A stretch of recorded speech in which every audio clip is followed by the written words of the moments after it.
It's intelligence for your life. At New Mexico Gas Company, we believe there's money hiding in your home. It's true. It's hiding in your insulation, in your water heater, and in your furnace. And New Mexico Gas Company can help you tap into that money with rebates up to $800 for high-efficiency natural gas improvements. Your energy costs will go down, and your wallet will thank you. We're New Mexico Gas Company, and we provide energy efficiency solutions to save you money. That's why we're here. Learn more at nmgcgetrebates.com. It's time for Hobbs Eagle football on KLEA Hobbs.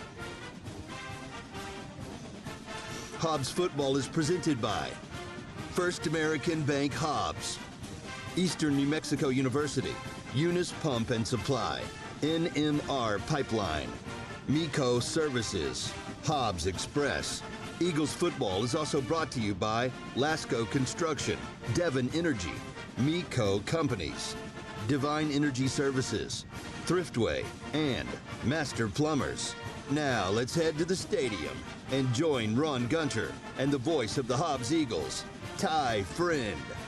Hobbs football is on Cool 95.7, the Cool 95.7 Hobbs app, HobbsAmerica.com, and the Hobbs Sports YouTube channel. Welcome live to Albuquerque, New Mexico. Time for Hobbs Eagle playoff football. Live on Cool 95.7 on the internet, HobbsAmerica.com, YouTube, and the Cool 95.7 app. Ty Friend, Ron Gunner with you tonight here at Wilson Stadium on the campus of Manzano High School. Ron, this is Manzano High School next door, but they do not own this field. It's a shared field throughout the city. There's 3 stadiums they use here in Albuquerque. This is the location of the game tonight.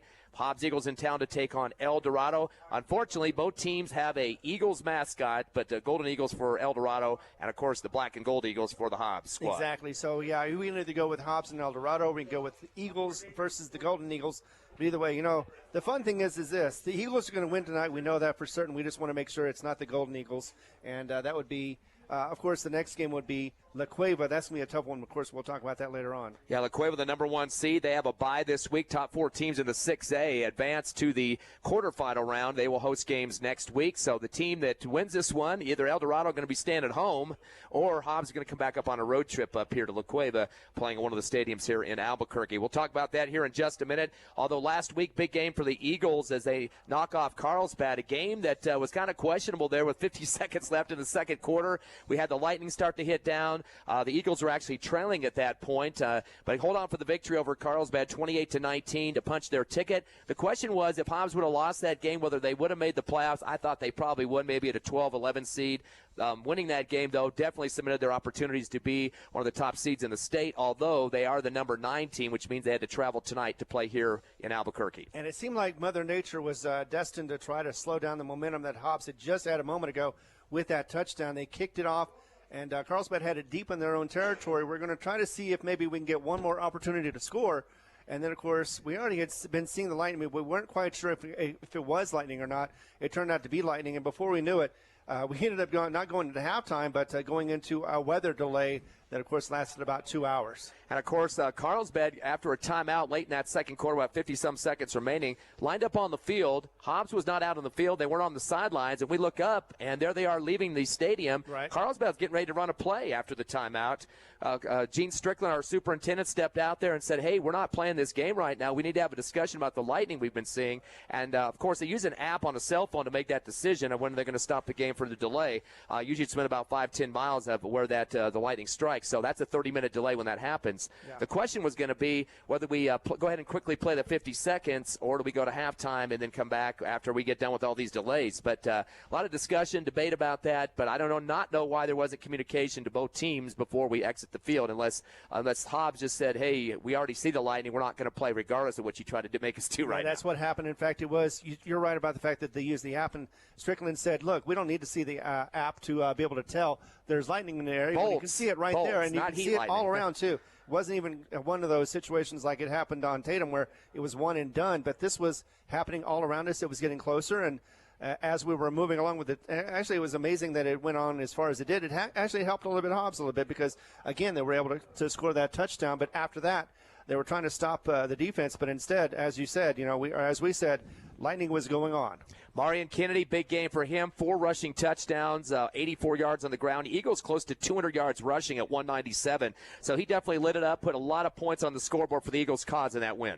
Yeah, exactly. And Kennedy, of course, without him, there may not have been a victory, especially with his 4 touchdowns, all rushing as well. So he proved that he could carry the team on his back, and we're not sure if that's going to happen again tonight, but we're going to see who does that for the Eagles, the Hobbs Eagles, of course. Brock Beatty, of course, quarterback for the Eagles, also had 80 yards on 12 carries, so 6.7 a pop. He definitely was keeping the ball moving at several different instances in some series where we need to keep adding those first downs to move down the field and get the production we needed for scoring. Kind of a seesaw battle there, a little nail-biting situation for the Eagles. They did pull out the 9-point win, but definitely I think that got them in this game, in this one. Otherwise, with the loss against Carlsbad, I think they would have dropped to double digits, 10 through 12 in the seedings. Exactly, and we knew, again, we talked about the fact that the playoffs were a probability. It's just whether they were able to finish against a weaker team like Carlsbad or if they could go ahead and get strong into it and finish with a winning record. Getting ready for the national anthem here at Wilson Stadium. Our Hobbs Eagles taking on Eldorado, the Golden Eagles here from Albuquerque. We'll take a 90-second break. Going on with the pregame show live on Cool 95.7, HobbsAmerica.com, and YouTube. Stay with us. Did you know that Lee County State Bank drive-up lanes are open late? Interactive tellers give you convenient, extended drive-through hours Monday through Friday, 8 a.m. to 7 p.m. Lee County State Bank ITMs feature a screen which connects you to a live teller inside the bank to assist you with your banking transactions. No need to rush to the bank with Lee County State Bank's extended ITM drive-through lanes conveniently located near you in Lovington, Hobbs, and Eunice. Lee County State Bank, member FDIC. Lasco Construction is a proud partner in education in Lee County. Lasco Construction is your hometown construction company. Lasco Construction encourages you and business owners to support Tatum, Jow, Lovington, Eunice, and Hobbs businesses. Buy as much as you can locally, which is why Lasco Construction always supports the youth of Lee County. Lasco Construction supports you. Call 393-9161 for all your construction needs. Support your community. IPS Incorporated is a proud member of this community. IPS is the turnkey solution in the oil patch. One call to IPS for your upstream and midstream solutions, comprising of dirt work, electrical, pumping, and crane service, plus your automation and control, is all handled with one call. One call for every aspect of your oil and gas project. Google IPS Hobbs or simply call 393-1417. IPS, the turnkey one-call oil and gas company.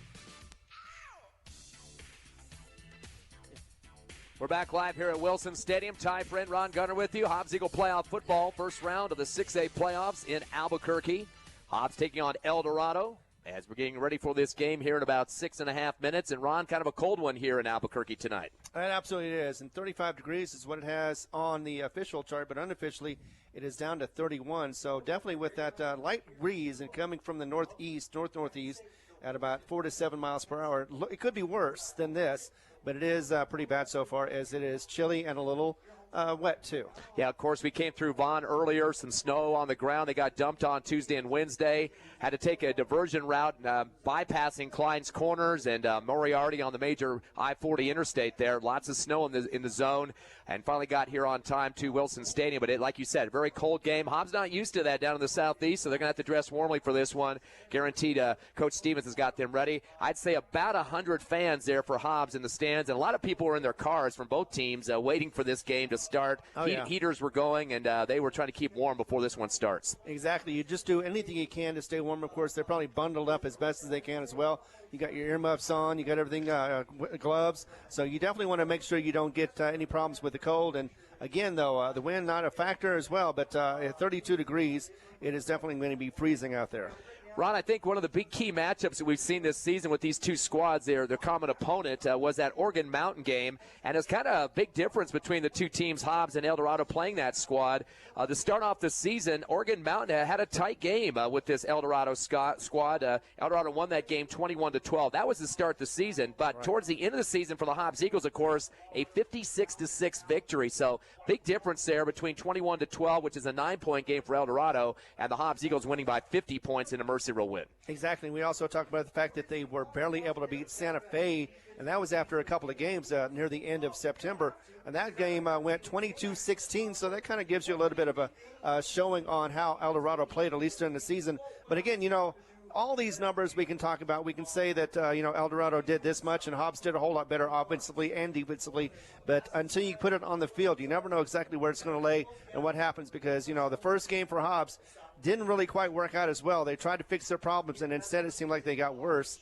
And Coach Stevens has always been talking about the fact his offense is not starting off well. It only started off really well one game, but they've been trying something different every single time, and it has not been working out. So hopefully they can be able to come out here and start strong like he wants to. Similarly, both teams finishing third in their district. Eldorado finished up with a 7-3 overall record, one better than the Eagles, 5-2 in district, but they only averaged 20 points a game this season. That's for all their games, and gave up 18 points, only 2 points better than their opponents throughout their games that they had. Very close scores throughout much of the season, except for the blowout against La Cueva, of course, which was kind of devastating, the number one team in the state. Hobbs, on the other hand, they were third in their district, 6-4 record, 4-2 in district. They averaged 36 points a game this season. That's all their games combined, and only gave up 29. So they're giving up a few more points in terms of the defense, but offensively, they're averaging 16 more points a game, and you're going to see a little bit more offensive firepower, hopefully, from our Hobbs Eagles versus the Golden Eagles. Yeah, we've noticed the numbers on the Golden Eagles, not nearly as spectacular as the Hobbs Eagles, and we know about the Hobbs defense. They can definitely slow down and stop a team if they want to, and we've seen several times when they've done it on the goal line, so hoping to see that as well, and make sure that they don't have, if they have a third down for the Golden Eagles, they're third and long. They just had the coin flip at midfield. It's a defer for Eldorado. I'm assuming that they're going to want to have the kick return in the second half and probably will kick off in the first. Let's look at some of the team numbers so far. Eldorado really not doing as much passing as running, rushing the football 1,135 yards. Quinones is their top rusher at 379 this season, but only has one touchdown on the ground. So their offense has not been devastating against hardly anybody this season in terms of big-time statistics production. So that, again, their number is 1,135. They do have 17 rushing touchdowns, which is their predominant number on the season in the running game. They also have Isaiah Quintana. He's got 299 yards rushing. He's a leading scorer in terms of running backs with 6 touchdowns on the ground. So total 17 TDs for the Eldorado Golden Eagles, and they're compared to 784 in the passing game. Evans is their starting quarterback, a junior, but he's only completing 38% of his passes this season, so not even close to half. That's a problem. That's why their passing numbers not anywhere close to their rushing numbers. As a team, though, 40% in the air. They've had a couple other guys throw footballs this season. They've had 11 interceptions and only 5 touchdowns, so 6 more interceptions and scoring plays in the air. Yeah, you were talking about Evans. He's a junior, and yeah, he has not had spectacular numbers at all. In fact, only 3 touchdowns versus 7 interceptions, and that's not a winning formula by any means. And also, the second leading rusher is actually a sophomore. Quintana has had 299 yards, but he's only making 74 and almost 75 yards a game, so that doesn't really help him out as well. And he's only had 1 rushing for 100 yards, and of course, that's Quintana. Hobbs Eagle passing game close to 2,000 yards, just 21 yards away from making that 2,000 mark at 1,979 in the air. They're completing 55% of their passes as a team and averaging close to 200 yards a contest. Of course, Beatty, the starting quarterback, but a couple other guys that thrown the ball this year, Medrano being a backup. We've seen in some third and fourth quarters this season. Right. Hobbs, though, has the same amount of interceptions in Eldorado. Both have 11 in this season so far, but Hobbs with 27 passing touchdowns, again, compared to Eldorado's 5. So, of course, the winter conditions we got going on right now might affect the passing game. You expect a lot more short stuff than the long ball, just because the heavy air is going to kind of hurt the long ball passes, I believe. Although this is Brock Beatty, so I wouldn't be surprised if once in a while he'll get a little frustrated and try to air it out and see if he can get a long ball going on. He doesn't do it very often. I don't think he will today anyway. But he's definitely going to see what he can do, test that defense, and see if he can spread it out too. So if anything else, he's going to open up the running game a little bit more. Eagles 1,785 yards in the rushing game, 23 touchdowns on the ground. So they have combined for 50 total touchdowns, 27 pass, 23 rush. Of course, we've seen several guys step up this season. A leader on the ground, Seamus Wright, the sophomore. He's got 600 618 rushing yards this season, 7.7 a pop, and has 4 touchdowns. He is currently in second place, 4 touchdowns with Brock Beatty, the quarterback. So definitely want to see the youngster step up like he has this season, doing some great things in 2 more years in uniform for the Hobbs Eagles. Also rushing the ball well this year, Amarian Kennedy, again, those 4 rushing touchdowns last week in the win over Carlsbad. He's got 517 this year. He's got the most touchdowns of the team, 4 of those coming last week, 10 total. We definitely got to have him step up. He's been dealing with some injuries over the last month or 2, right. But after the injuries, look how much scoring we got last week. Exactly, and it looked like he was right on track. We were concerned about him for a while. Every time he'd go out, he seemed like he'd limp off the field. But last week, definitely played his best game of the season. That's without a doubt, and definitely looked like he was strong enough to be able to play this game as well. Eagles averaging 178 yards on the ground this season, so definitely in terms of the offense, you got to see an advantage both ways. Again, rushing 1785 to 1135 for Eldorado, passing 1979 for the Eagles, 784 for Eldorado. Offensively, on paper, definitely in the advantage of the Eagles, although they are the 9th seed. Of course, these 2 teams have played in the playoffs before. 2018, Eldorado won that game 28-14, doubling up the Eagles in that one. But in 2021, Hobbs winning big, 36-2. They gave up the first 2 points on a safety, but 36 unanswered after that for that win in the playoffs. Exactly. I remember covering that one, too, and it was an impressive win. Of course, it was in Hobbs. And you also don't forget that in 2015, that was the huge blowout that Eldorado did. That was one of the first games that 2 teams had seen each other in a while. 70-20 was the final, and unfortunately, that was a mercy rule ending for that game. Yeah, that was the year that the Eldorado squad had that kid that went to Michigan and also got signed with the Green Bay Packers. He was a tight end. So we're getting ready for the kickoff. Eldorado wearing the black uniforms, the burnt orange helmets and numbers with the white trim. Eagles with the white travel uniforms. Eldorado already had 1 guy less than what they should have. 10 guys out on the field. They had to get him out there quickly, and that was Caden Dominguez. So coaching staff not too excited about that. Eagles going to receive to start the ball game. It's going to be a bouncing kick across the 35, scooped up at the 30, but looks like we have a flag with a procedure penalty against Eldorado. Somebody stepped past the kicker before the ball was kicked away.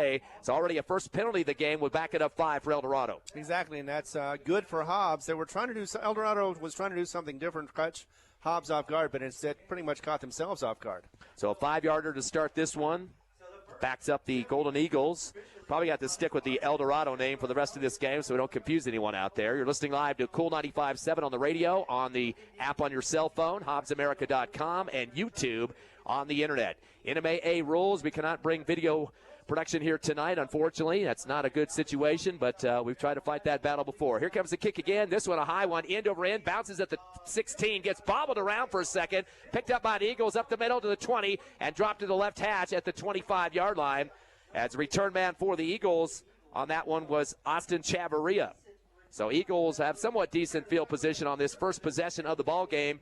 And do you think the cold air will affect the offense for Hobbs at all? Do you think you'll keep it more on the air or on the ground in this one? That depends on the ball. If it's too cold, then it's definitely going to be hard to handle. But if it's okay, then, yeah, it should be all right, especially for handoffs at least. We're hoping that will be a case for that. Eagles will send 2 receivers right to get things started here. It looks like Beatty and French on the right side. No receivers left, and 3 in the backfield in the split formation for Beatty. He's going to send one of his men to the right side. That's Kennedy. Give the fake handoff, run around the end. Comes the quarterback, Beatty, 25, 30, 35, 40, 45, 50. He's got one to be at the 35, 30, 25, 20, 15, and down to the 10-yard line. What a great way to start the ball game on a big run for Brock Beatty for the 25. And we're going to see where they mark that one out, Ron. Man, that was a huge run. Hopefully it didn't wind our quarterback, but I think he's in great shape. Looks like he's walking back to the huddle, or at least 60 yards. 60 yards on the carry there for Beatty up the far left sideline. We talked about the fact that they wanted to start early and fast, and that is a fast start for the Hobbs Eagles. In fact, the lineup, the sticks are still getting over there. Yeah, they're going to move it up to the 10-yard line, a first and goal. They go with the delay handoff around the right end, stretching it out to the 10 near sideline. Stutter step. There's flags flying everywhere. Looks like maybe an illegal block for the Eagles. And getting to the 5 was Seamus Wright, but I think this one's coming back. It does look like it's going to be coming back just on the wrong angle. Couldn't tell exactly what was going on, but definitely a nice run. But I think he is, a hold it, brings it back. So a 10-yard penalty for the Eagles. Both teams have a penalty apiece so far here early in the first quarter at Wilson Stadium in Albuquerque, the first round of the 6A state playoffs. So they're going to back that up. The flag was about the 6-yard line. Had more than one. The back judge and the line judge on the just near right sideline both throwing flags, so that should back it up. Should be about the 16, I think, is where they're going to end up with this one. So they're going to back it up on the right hash to the 16-yard line. 11:39 left, first quarter, and a great start to this game with a big 60-yard run for Brock Beatty, Ron. Exactly. I was very impressed with it opening start, and I think the Eagles were not obviously they weren't expecting that for the Golden Eagles, so they took them by surprise. Twins left, receiver right for Hobbs. Back to that split formation shotgun. Beatty back to pass, two-step drop. He wants to throw, throws a over-the-shoulder route to the left goal line, and hits the turf at the 2. The receiver diving for it. And unfortunately could not come underneath at that time as it dropped short about the 2-yard line. Braddock Beatty, the brother of Brock, trying to scoop it up as he flattened his body on the ground near that left goal line. Incomplete. First pass of the ball game. Yeah, and unfortunately that didn't go the right way. If he would have went to the right instead of the left, it would have hit Braddock in stride, and that could have been a touchdown. But instead, he floated it over to the left, and Braddock had to get under it and could not quite do that. Yeah, it got a little bit acrobatic there as he turned back to his left side and tried to swivel around for that one. Second down and goal from the 16. Man in motions, Kennedy right to left to make it trips in the receiving core. Back to pass, 4-step drop. Beatty going to throw it to the right flat. Caught at the 15, 10, 5, right to the goal line into the end zone. And it is a touchdown. Don't see any flags there. 16-yard on the screen pass. Catch and go with Seamus Wright to put it in the end zone. Exactly, and it was a perfect throw and had a bunch of defenders in front of him being able to block his way and be able to get into the end zone with no problem at all, and 6 up on the board already. We're not even in 2 minutes into this. Of course, the winner of this game plays number 1 La Cueva next week. That will be back here in Albuquerque as Hobbs would like to tack on this extra point to keep this rolling going here. Jaden Taylor out there to kick the PAT, and the hold going to be by Benton Lee. A little bit of a delay now on the snap. Hobbs taking a little bit of time here. We got a bunch of jumping from the black and burnt orange. Looks like it might be against Eldorado here. We'll have to wait and see on the call. I think I saw a flinch on Hobbs. I think it's going to be a false start. So I guess that's the other side of the coin, Ron. You're going to be Mr. Negative over there. I'm just being honest. I wish it was. I hope it is. Oh, the referee just fell down. He tripped on one of the players on the line of scrimmage and fell on his back behind the Hobbs Eagle line. He's not throwing a flag on that. He just lost his balance and tripped. Could have stepped on one of their feet, but either way, yeah, I just saw him fall down. I thought it was one of our players at first. Still waiting for the signal from the Whitecap, as there has to be a penalty here for somebody. Can't be simultaneous. Still haven't seen a signal yet. Right, there was 2 flags, one on each side, so both of them caught it. Maybe one said one. Offside penalty against Eldorado. That should be half the distance. Should be at the 1.5-yard line after that penalty if Hobbs does take it. They might not want that because that makes it kind of a closer PAT. Kickers don't like to have to get their foot under to scoop that ball up. They like more of an extended leg there. But it'll go at the 1.5-yard line, so 1.5 penalty for Eldorado on that one. And he still needs to pick up that flag. Yeah, they left the flag on the field. The line judge on the near sideline. And they'll kick this from the 9, so about a 19-yard field goal PAT. Kick is up, and the kick is good just inside the right upright, put through by Jaden Taylor. 11:21 left, first quarter. Your Hobbs Eagles up quickly, 7-0 over Eldorado, the home team here at Wilson Stadium. We'll take a 30-second break and come back with more Hobbs Eagle playoff football live on the Hobbs Eagle Network.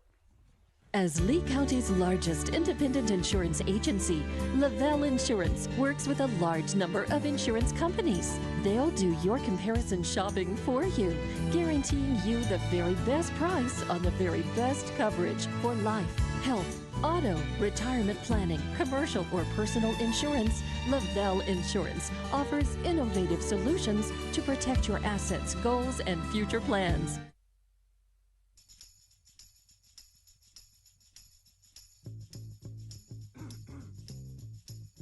Welcome back to Wilson Stadium here in Albuquerque. A frigid start to this one, 35 degrees, but a hot start for your Hobbs Eagles, up 7-0 after a 60-yard run for Brock Beatty, the quarterback. 16-yard screen pass to Seamus Wright for the touchdown. Here comes the kickoff, end over end.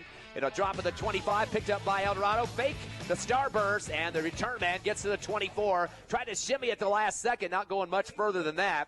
As being stopped in his tracks, Caden Dominguez by the Hobbs Eagles, Jacob Diaz, defensive back, puts him down quickly after a 2-yard return. Astorga was the one that kicked that one off. It looked like it was just a little bit harder than a pooch kick, but either way, got it between the defenders and the runners. Hobbs up 7-0 here in the first quarter. As Eldorado breaks the huddle, they will have it close to the 25-yard line on the point of the football. They'll send one receiver left, one to the right side. The quarterback is Giovanni Evans. Puts a man in motion left to right. That's Morrison. Get the ball to the tailback to the right gap to the 30, 35, and it's put down at the 36-yard line. That should be 11 on the carry there. And that's a quick one for Eldorado on the ground game. That's Quintana with 11 to start it off. Tristan Davis is the one that brought him down on that one, or it could have been worse. So that'll mark it at the 36, or make it the 37-yard line. So that'll be 12, actually. They give him an extra one there for the first down pickup.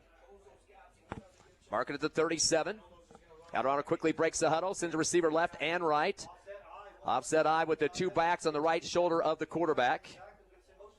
He gets a snap, gives it to the tailback again, this time to the left. It goes the other direction, up the middle now as he tries to cut it back across the 40. That'll be a 4-yard pickup for, I believe, the same running back again. That's going to be a 4-yarder for Quintana. He's got 2 for 16 now. And Jacob Diaz was able to get him down pretty quickly as well as he crossed that line. And that'll bring up a 2nd down and 6 for the Eagles, or make it the Golden Eagles, I should say, for Eldorado at the 41. Got to be careful, my mascot usage in this one. Twins left, no receivers right. Shotgun, split eye.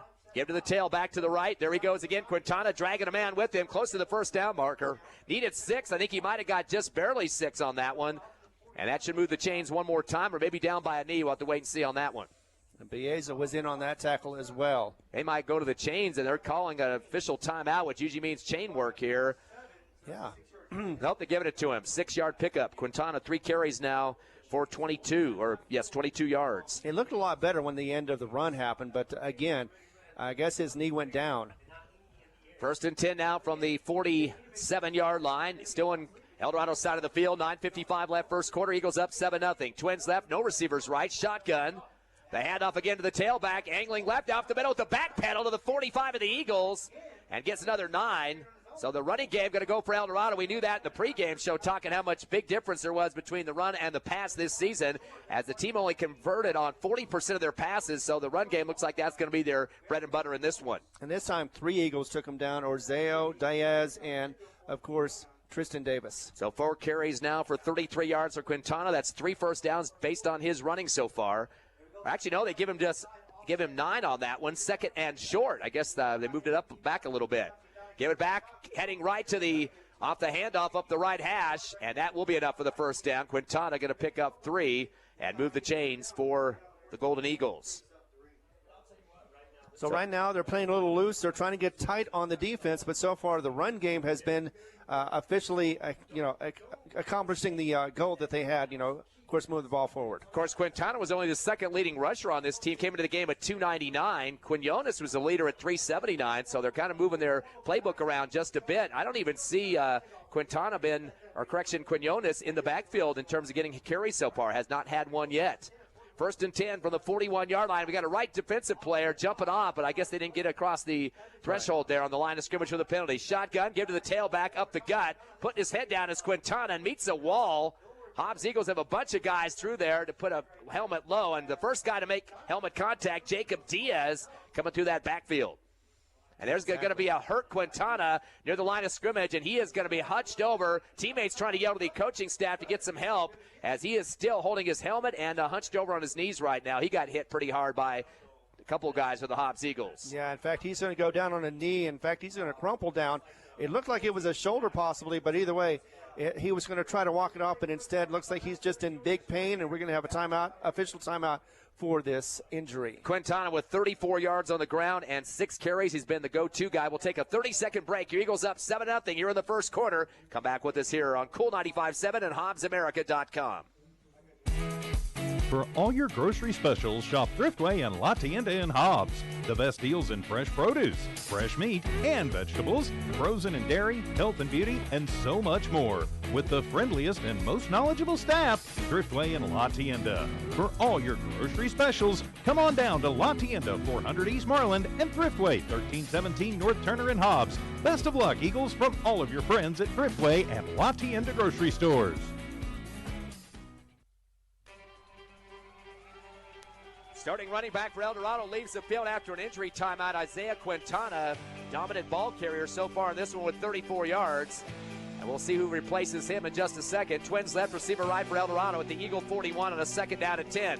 Rolling left is Evans, wants to throw, throws the out route, intercepted by the Eagles at the 22, on the right side 30, and rolled out the 32-yard line as the big pickoff for Hobbs in the hands of the DB for the Eagles. That was Aiden Hoff picking that off wide open. They're just waiting kind of like an outfielder, and that's why the passing game has not worked very well this year for Eldorado. That is going to be their 12th INT of the year. Exactly. It looked like it was almost thrown straight to him. In fact, there was nobody around him really except for the receiver who was about 5 yards up the field. And, yeah, all he had to do was just reach out his hands and tuck it in, and boom, we had an interception, first one of the game. So turnover for Eldorado. Eagles football leading 7-0. 8:06 left here in the first quarter at Wilson Stadium in Albuquerque. Of course, the Eagles the number 9 seed. Eldorado one better at 8, but they are trailing Hobbs, the road squad. Twins left, receiver right for Hobbs at their own 33-yard line. Split formation backfield. Beatty's going to send Kennedy into the left side for trips left. 3-step drop. He's looking left. Hasn't thrown yet. Tucks it, goes up the middle. 30, 35, 40. Gets a block. 45, 50. Lost the football and the fumble forward. Eldorado's going to pick it up at the 37 in their side of the field on the fumble recovery. Unfortunately for Beatty, he got about, looked like 15 yards, and then fumbled it forward into Eldorado territory. Not sure if he had a juke move or it was just punched out from under his arm, but either way, yeah, it squirted out about 5 yards after he ran. He was running really well, too, but until that happened.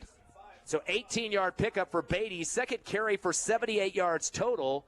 And it'll be Eldorado football after the fumble. So back-to-back turnovers for both teams. And I got to feel, though, that the 35-degree temperature is kind of helping this problem out a little bit. Well, I'm sure it didn't hurt. And, yeah, it was just a matter of trying to run with it as well. And if it's hard, like you said it is, then it's going to be hard to get into your arms and be able to keep it, especially if somebody punches it out.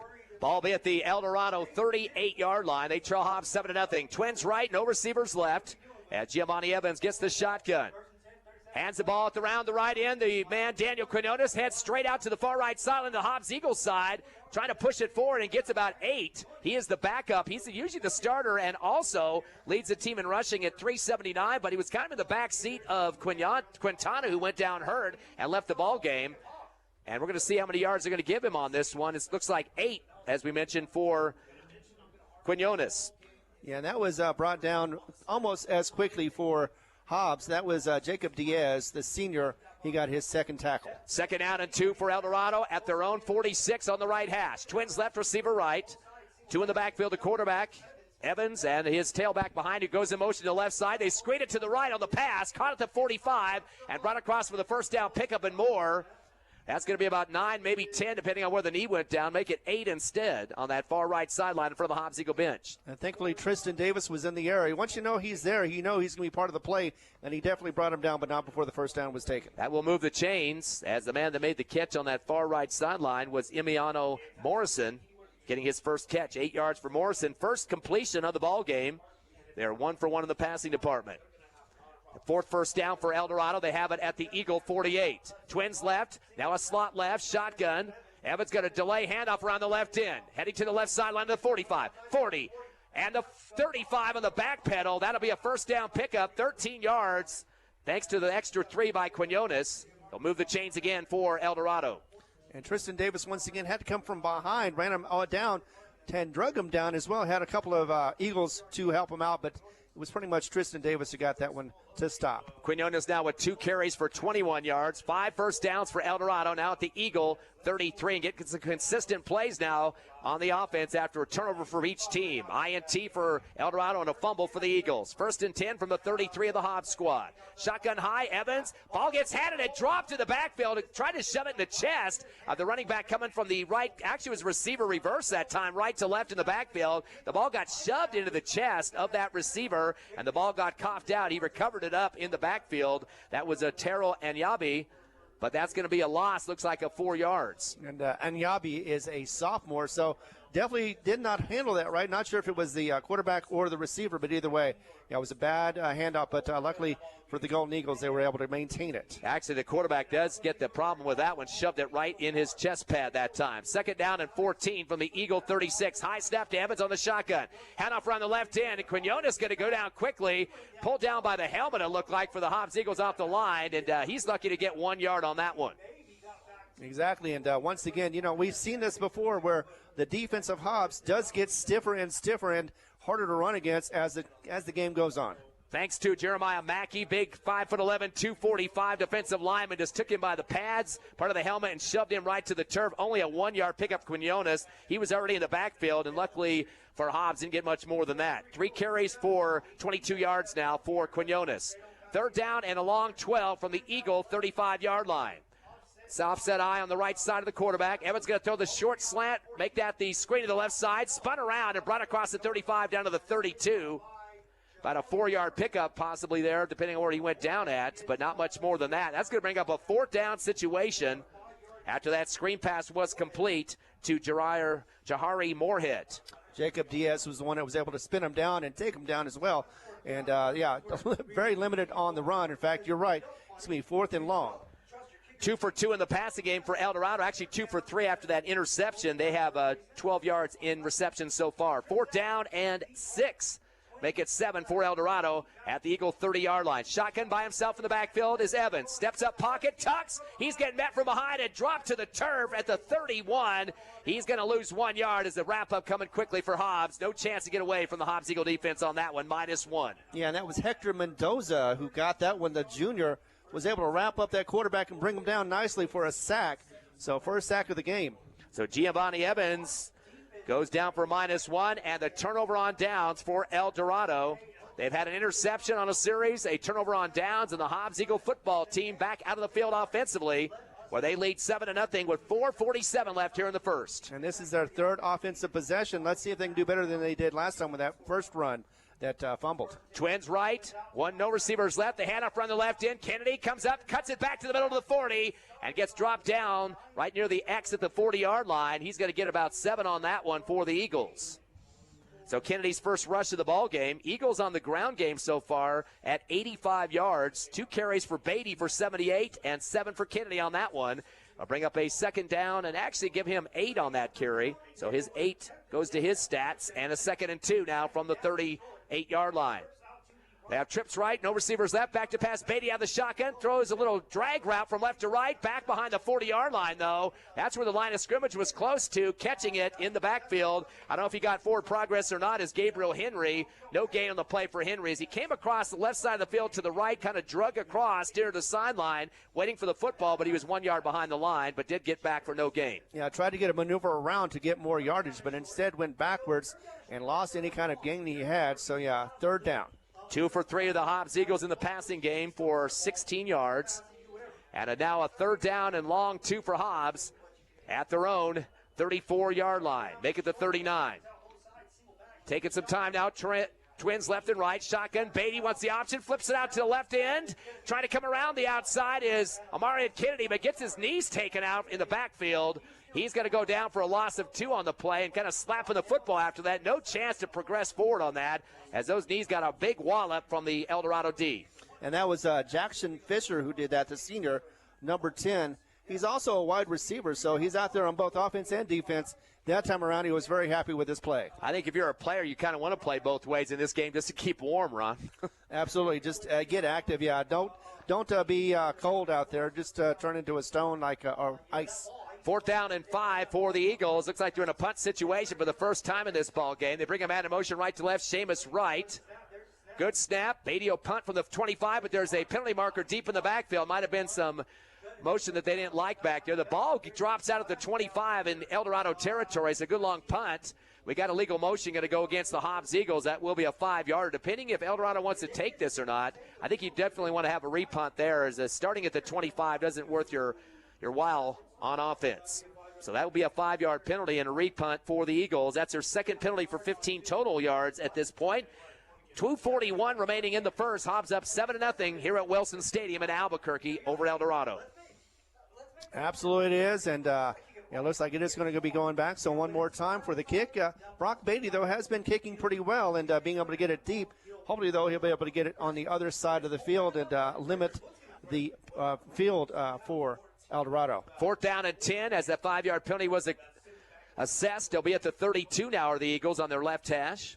They got one back deep for Eldorado. Back at the 34. Yeah, late guy coming on the field, left side of the line for the Eagles. A lot of movement going on, and luckily get everybody set finally. Bring a man in motion from right to left for Hobbs.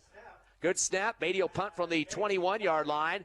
This is a nice spiral. Fair catch on the back pedal at the 25, and a very dangerous catch in traffic that time, and almost lost his balance there and lost the football. Jahari Moorhead able to hold on to it as he came near the ground. Kind of somersaulted just a bit, but holds on to it. A little bit better. No, actually, it went out the first time at the 25, so no difference in what we just saw in the first punt. Exactly, but the catch was different. Like you said, he was falling backwards trying to catch it after he did the fair catch, and he was able to corral it and be able to get it in as he fell down to the ground.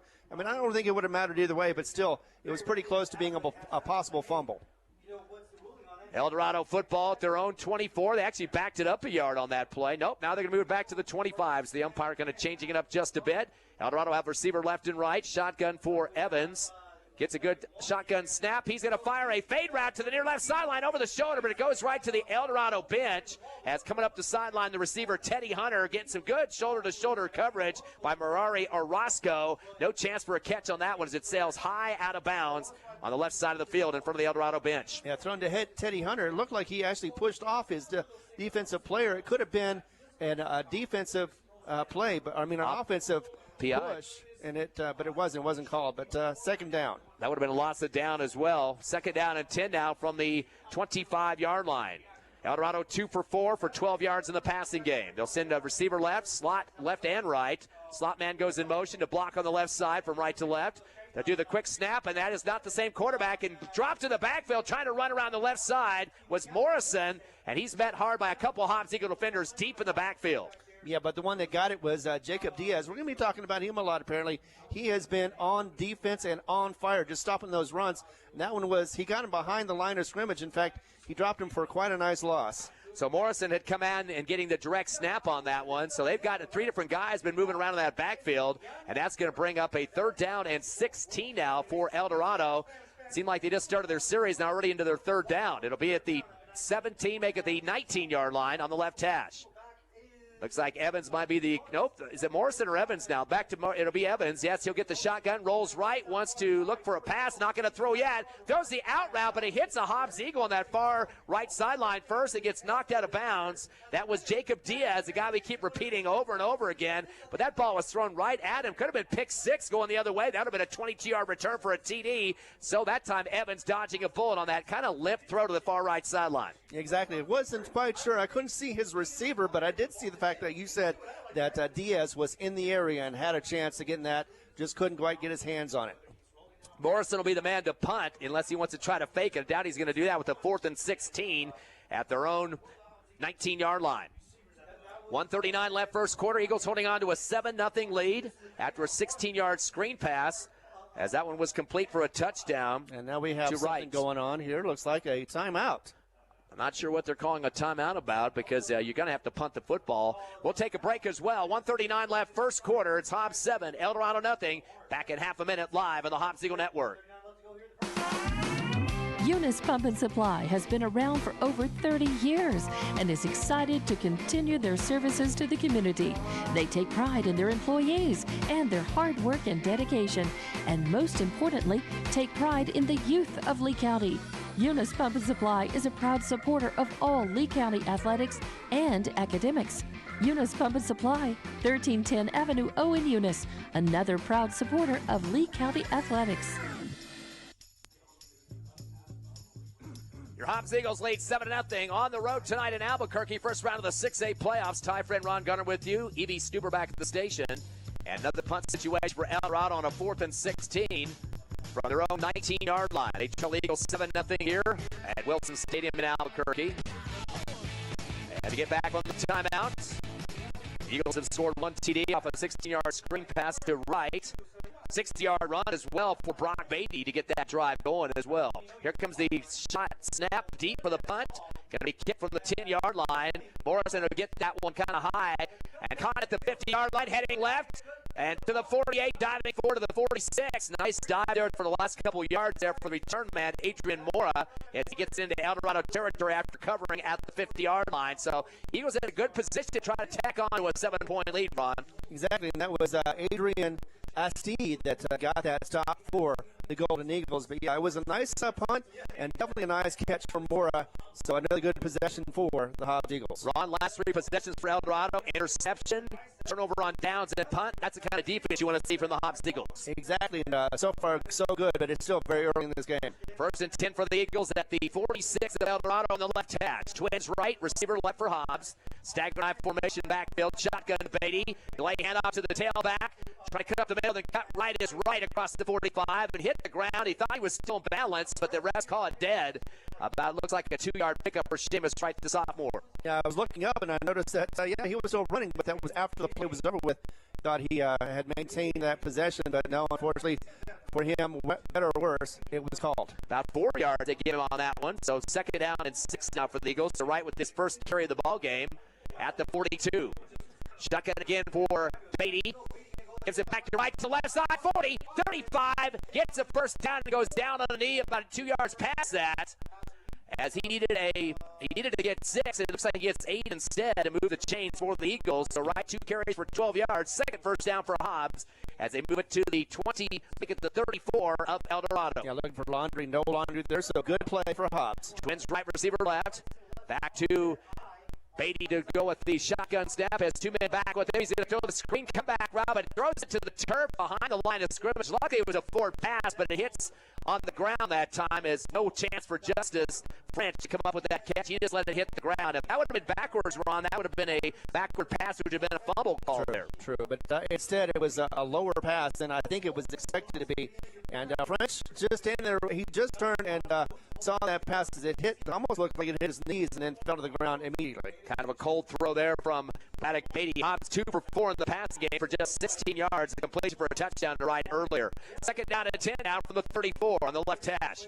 Beatty waiting for that shotgun snap. Hand off to the tailback. Heading left is right, but he's going to maybe get back to the line of scrimmage. Outrun not going to waste any time to get a couple of guys through that line to penetrate against the Hobbs Eagle front. Yeah, 4 players indeed were stopping that run from happening, but one of them was Noble Williams, the junior, also a wide receiver. -1 for Wright, 3 carries for 11 yards. Now 3rd down and 11 for the Eagles. You will hope they can compensate on this drive in Eldorado territory at the 35. Shotgun Beatty, 2-step drop, stays pocket. He's going to fire the post route, overthrows over the top of his receiver in the seam at the 15-yard line. Put his head up there as his brother, Braddock Beatty. He kind of just reached up there, but the ball is thrown about 5 inches above his hands. Exactly, and it looked like it was close, but just a little behind him. And in fact, actually, Braddock is rubbing his hand, or actually shaking his hand. He may have hit it too hard, and of course, we talked about the hardness of that football. 4th down and 11 for the Eagles. They'll be at the 35 of Eldorado on the left hash. 11 seconds left, first quarter, 7-0 Eagles. The Hobbs Eagles, I should say. Trips right, receiver left to bring a man in motion, right to left, kind of a short one. Back to pass, Beatty. He wants to fire it down the right side, out route, cut up the 15-yard line. That'll be a first down pickup. Looks like 19 or maybe more than that, depending on where they spot it. Yeah, that'll be 20-yard reception for the Eagles. Is coming up with Isaiah Rodriguez. A great pass and had to dive for it a little bit, but still was able to get that first down, no problem. And Hobbs continuing to move and got inside the red zone.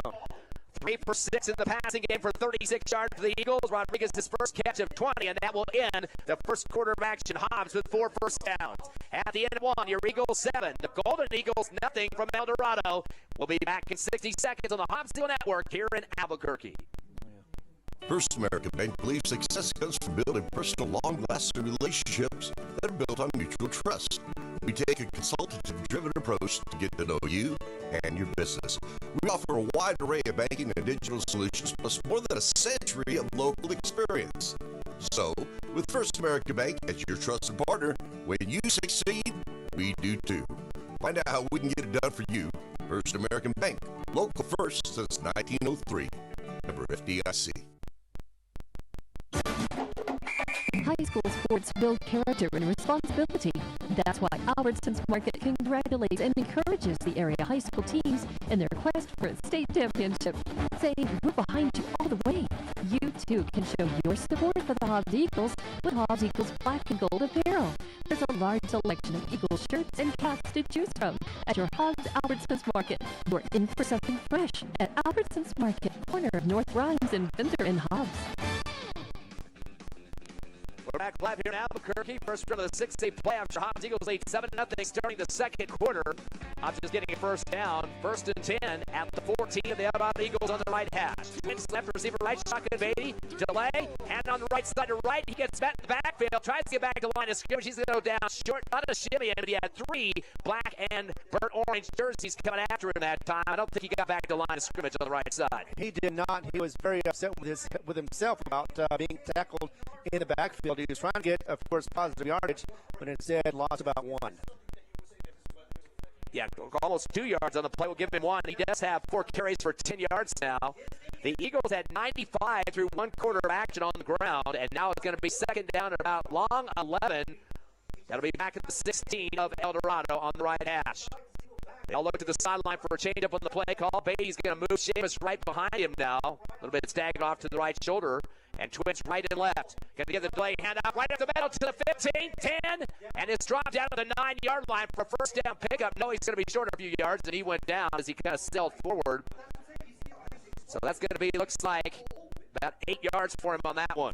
Jonathan Gomez is the one that brought him down for the Golden Eagles. He is a senior. 18-yard pickup for right on 5 carries, so over 3 a pop. And that'll be a 3rd down and 5 for the Eagles at about the 8-yard line. Man in motion left to right is Beatty. Making Twins right, back to pass. Brock Beatty's looking right. He steps up to the pocket, runs forward to the 10, to 5, and is dropped down to the 1-yard line.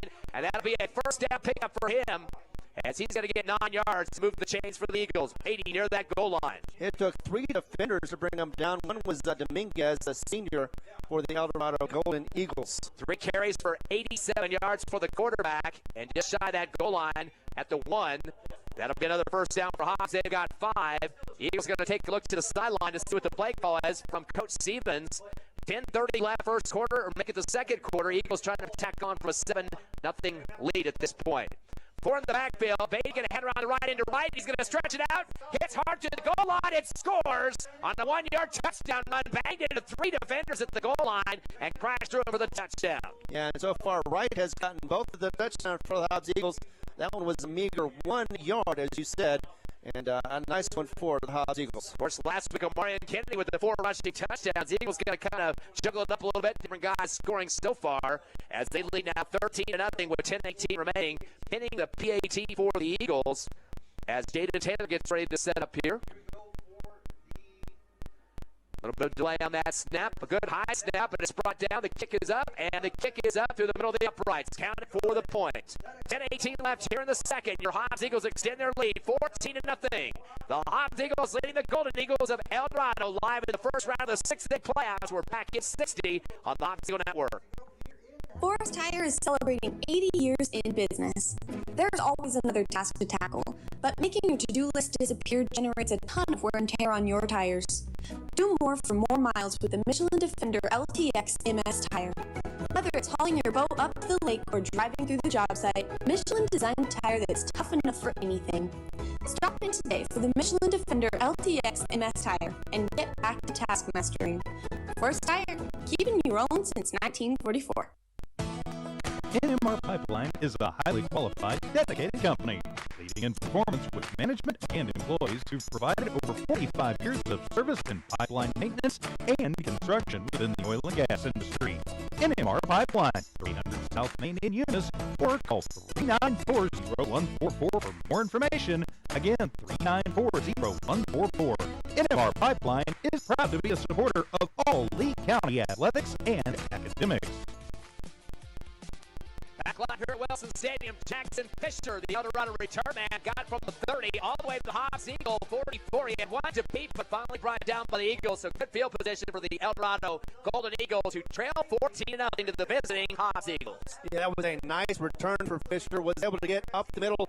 Almost looked like he was going to be able to break it out, but he had 2 players to beat, and one of them got him down on the ground. But the Eldorado offense has been stagnant recently. An interception, turnover on downs, and punt on their last 3 possessions. Eagle defense coming up staunch so far.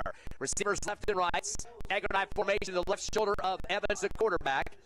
Gets a shotgun handoff from the left end, trying to get down low is Daniel Quinones, only 5'7", the senior.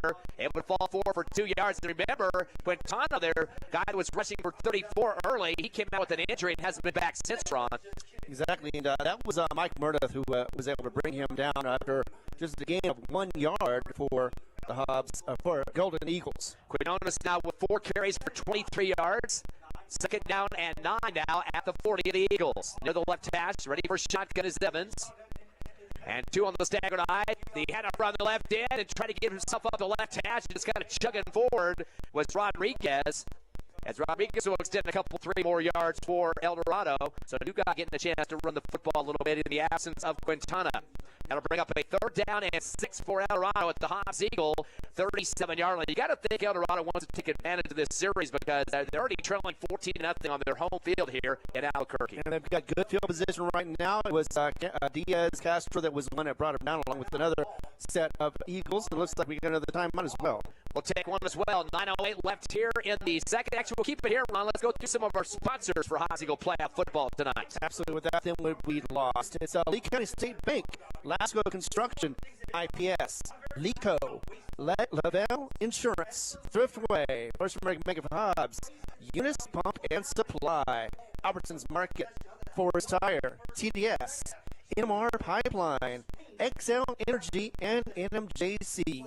Of course, the only team in action from Lee County tonight, all 5 Lee County teams are in the playoffs. The Jal Panthers, the Tatum Coyotes, Lovington Wildcats, and Eunice Cardinals. 3 of those teams have games tomorrow. One was scheduled for tomorrow, Jal, but they are moving that to Monday because of all the snow up there in Raton, New Mexico. Yeah, Raton has been hit by a huge winter storm, and they weren't going to be able to get out of it until at least Saturday at the earliest, so they moved it to Monday. Of course, Eunice and Lovington at home tomorrow. We'll get you more details in just a minute. And, of course, Tatum on the road in Las Cruces to take on the Sea Valley.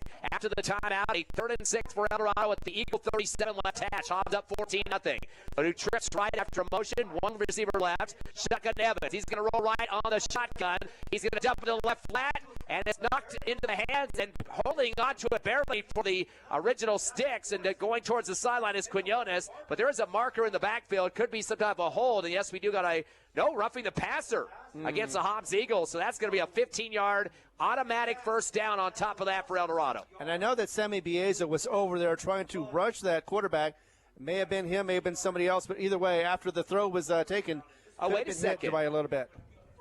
Okay, I thought the official was calling something else there at the last second there, but no, they do call the he started to pat his white cap as well. That's what got me confused on what that was. That would be an automatic first down, but if that was a roughing the passer. Well, it would have been helmet to helmet on that case, and I didn't really see it over there, or at least I didn't think I saw it. The pass was complete to Quinones near the original line of scrimmage, which would have been about a 3-4 yard loss on the play. Now they're having a big conference to sort this all out.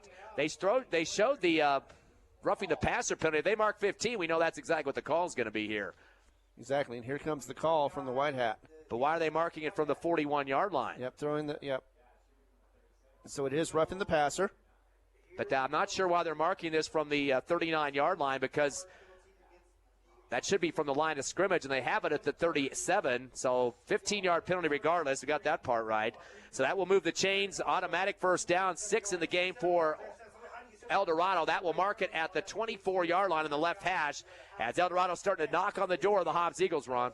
And the only other way, either way, it's a first down for Eldorado. They're moving the ball down the field, and this is their best field position of the game so far. That'll be a 1st and 10 from the 25-yard line. The handoff up the gut and just trying to crash the wall for Eldorado. About a 4-yard pickup near the 21-yard line. As the pile's going to take a second to try to unravel there. So 4-yard pickup. And, of course, the man was out there. Tristan Davis was part of that stop. Looked like a couple of other defensive players were on there as well. But, of course, Tristan Davis was on the spot initially. Trying to double-check the number of that jersey. We've had a couple of changes in the backfield the last couple of plays after the injury. So I believe that was Williams that got the 3-yard pickup. It's going to be a 2nd down and 7. The high snap. Give it on the angle right and trying to drag some people with him across the 15-yard line. Looks like it'll be close. They needed to get 7. That looks like just barely close to 7 yards on that one. And it looks like that was the defensive player of Aiden Hoff, who got the interception earlier in this game, got that tackle. And the ball carrier for Eldorado that time, Nolan Romero-Williams, his second back-to-back. So Williams with 2 carries for 10 yards. And they're going to give him 7 that he needed for the first down. That's 7 first downs for Eldorado. Handoff up the middle again. They're just going to keep plowing forward. Williams, a big kid, too, as he keeps using his 6'1" frame. Not very bulky at 164, but they're going to keep running him for a few plays here as he's going to get up 4 or 5 yards for the big kid. He's got 3 carries for 15 now, 5 a pop. And Williams is actually a freshman, so that's very impressive that he can run that well so far early in his career. Going to bring up a second down and about 4.5, close to 5 yards at the Eagle 10-yard line. High snap. Go back to Williams on the right end to the 10, dragging people to the 5 and spun around tornado style to the 4-yard line. Luckily, Tristan Davis there to make the stop. Exactly, and once again, we can rely on Tristan Davis to be there to slow down or stop those opponents from being able to get into the end zone. You know, it looked like it was going to be close to a run for a touchdown for the Golden Eagles. Back-to-back 5-yarders for Williams now with 20 yards on 4 carries, 5 a pop. He's short by about a knee at the 4-yard line is where they need to get. They're right now at the 4.5, so less than a yard to go. Split formation backfield, now a triple I situation. Shotgun, going to get the hand up the gut. There's Williams, just barreling his way straight through, and he'll have enough for the first down and plus some. And you have 3 players for the Hobbs Eagles on there. A couple of those were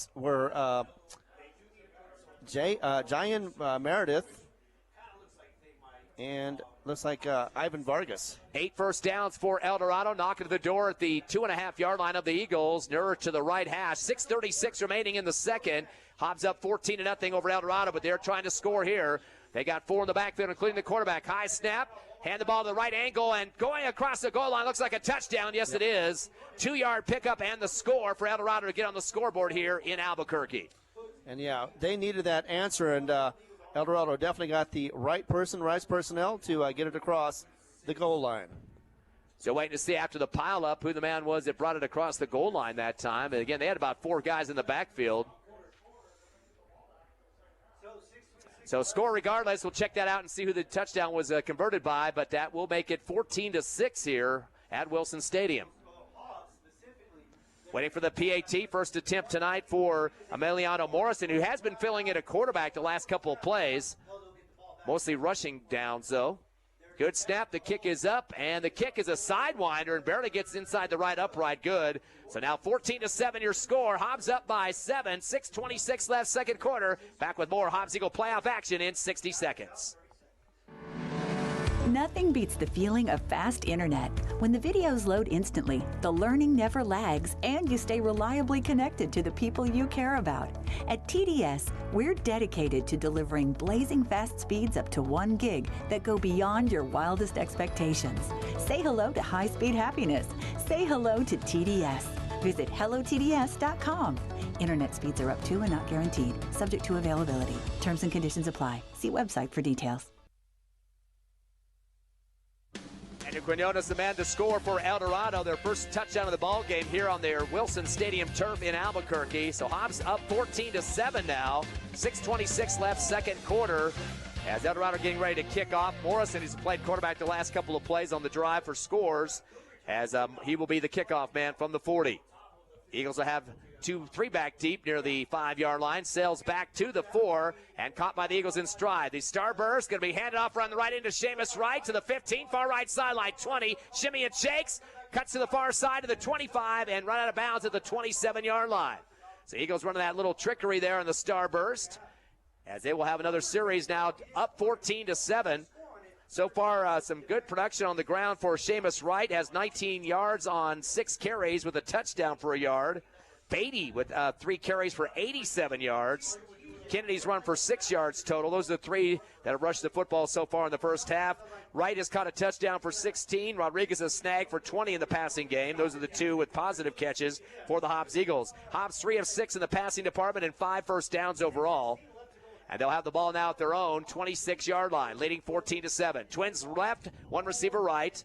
Beatty in the backfield with 1 man on his right shoulder. Gets a good snap, 2-step drop, wants to throw. Fade route, spiral over the left shoulder near the left inside of the field. And it goes off the defender's hands, almost getting a pickup. Kalijah Irving, as he was going up against Gabe Henry for the Hobbs Eagles, the receiver, almost had the INT over the shoulder that time and kind of lopped it up for grabs there for Brock Beatty. But unfortunately for Eldorado, they couldn't get the INT out of it. Exactly. That looked like very dangerous. At first, it was right on target, but then as you looked at it going down, it wasn't quite in Henry's range.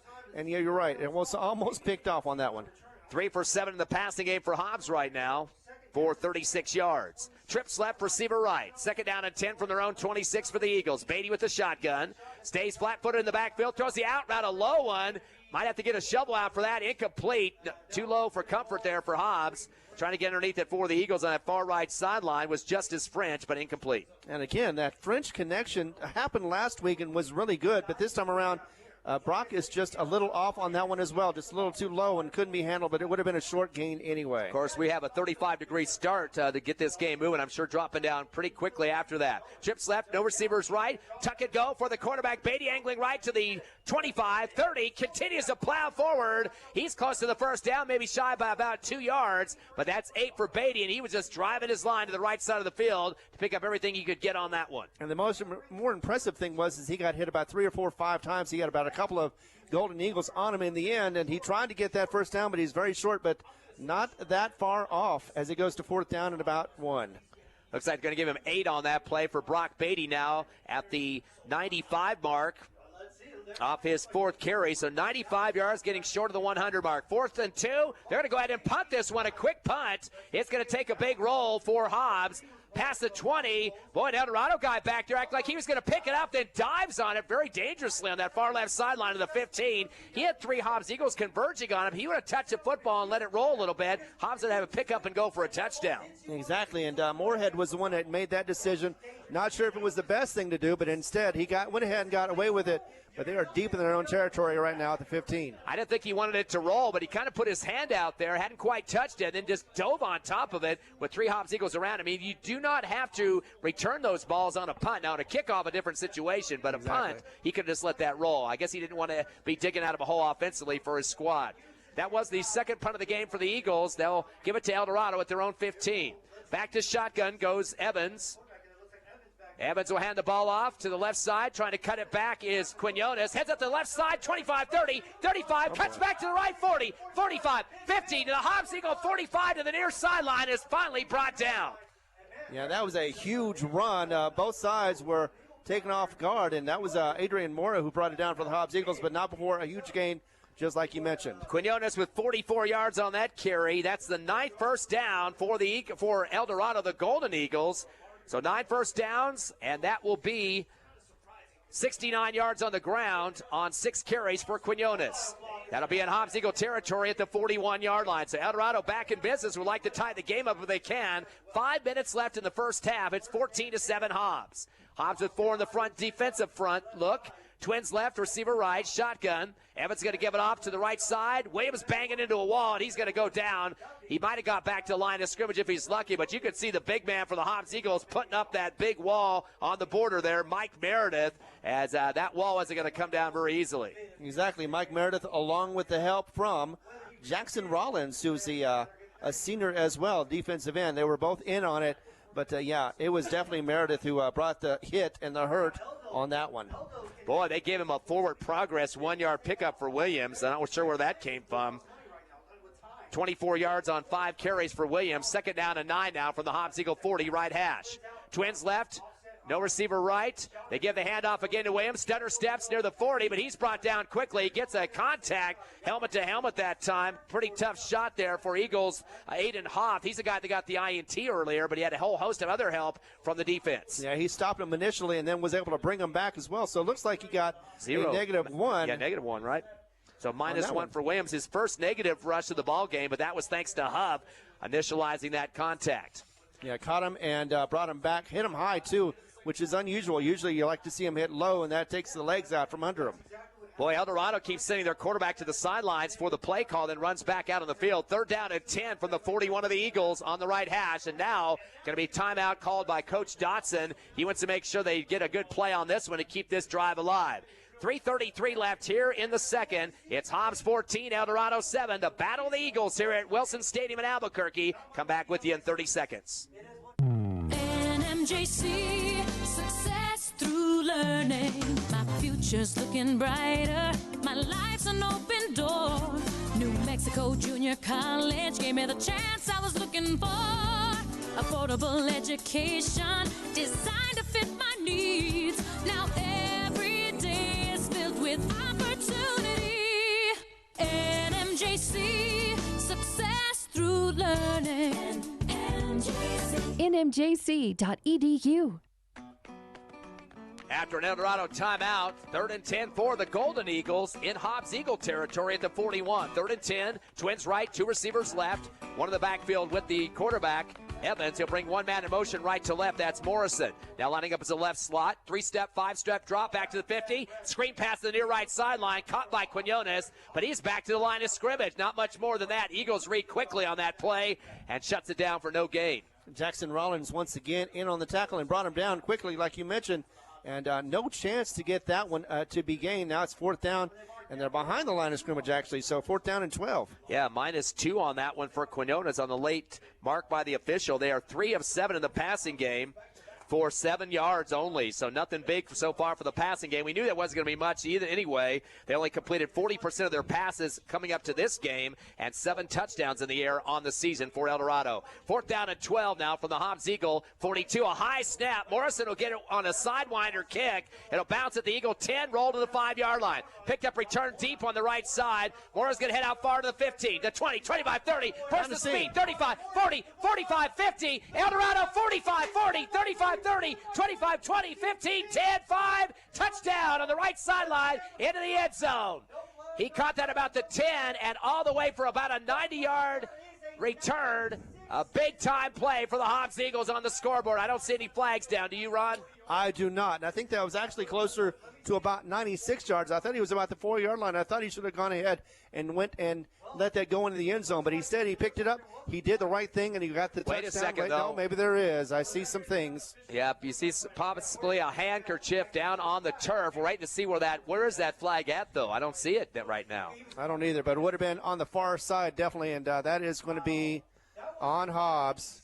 No, actually, why did the official hold up? The official put both his arms out like a personal foul, or maybe unsportsmanlike. Was that touchdown counted? Yes. Maybe unsportsmanlike after the touchdown.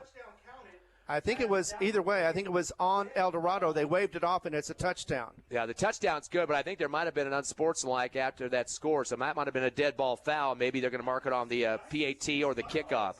So we'll take a look at see what they're. Yep, they got the PA team out there, so that's going to be a touchdown, 90-plus yards for the Hobbs Eagles, and a chance to extend their lead now up 20-7, make it 21 if the PAT goes through, as Taylor will step out for the Eagles. Hobbs looking to the sideline here. Not sure what the discussion's about. I'm sure they just want to boot this one through. As yet, maybe the officials are trying to sort things out here. Looks like a couple players for Eldorado kind of talking about some stuff, and now Hobbs is trying to get themselves set on the line for this kick. So big return for the Eagles on the punt as Adrian Moore, the man, heading up the far right sideline in front of the Hobbs Eagle bench, getting a lot of cheering from his teammates over there. Delay on the snap, still going to get a high snap, brought down, and now the kick is up, and it is good. Just clears the left upright.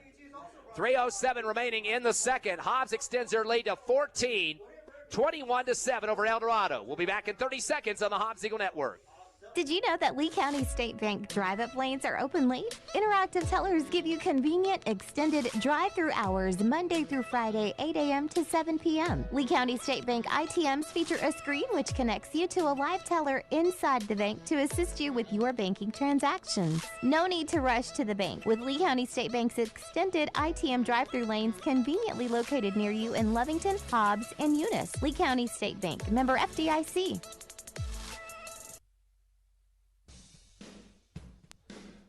Back here at Wilson Stadium, Ty Friend, Ron Gunner with you. E.B. Stuber back at the station. Here in Albuquerque, your Hobbs Eagles extend their lead to 21-7. About a 95-yard punt return for a touchdown. As a beautiful job for Adrian Moore on the special teams play.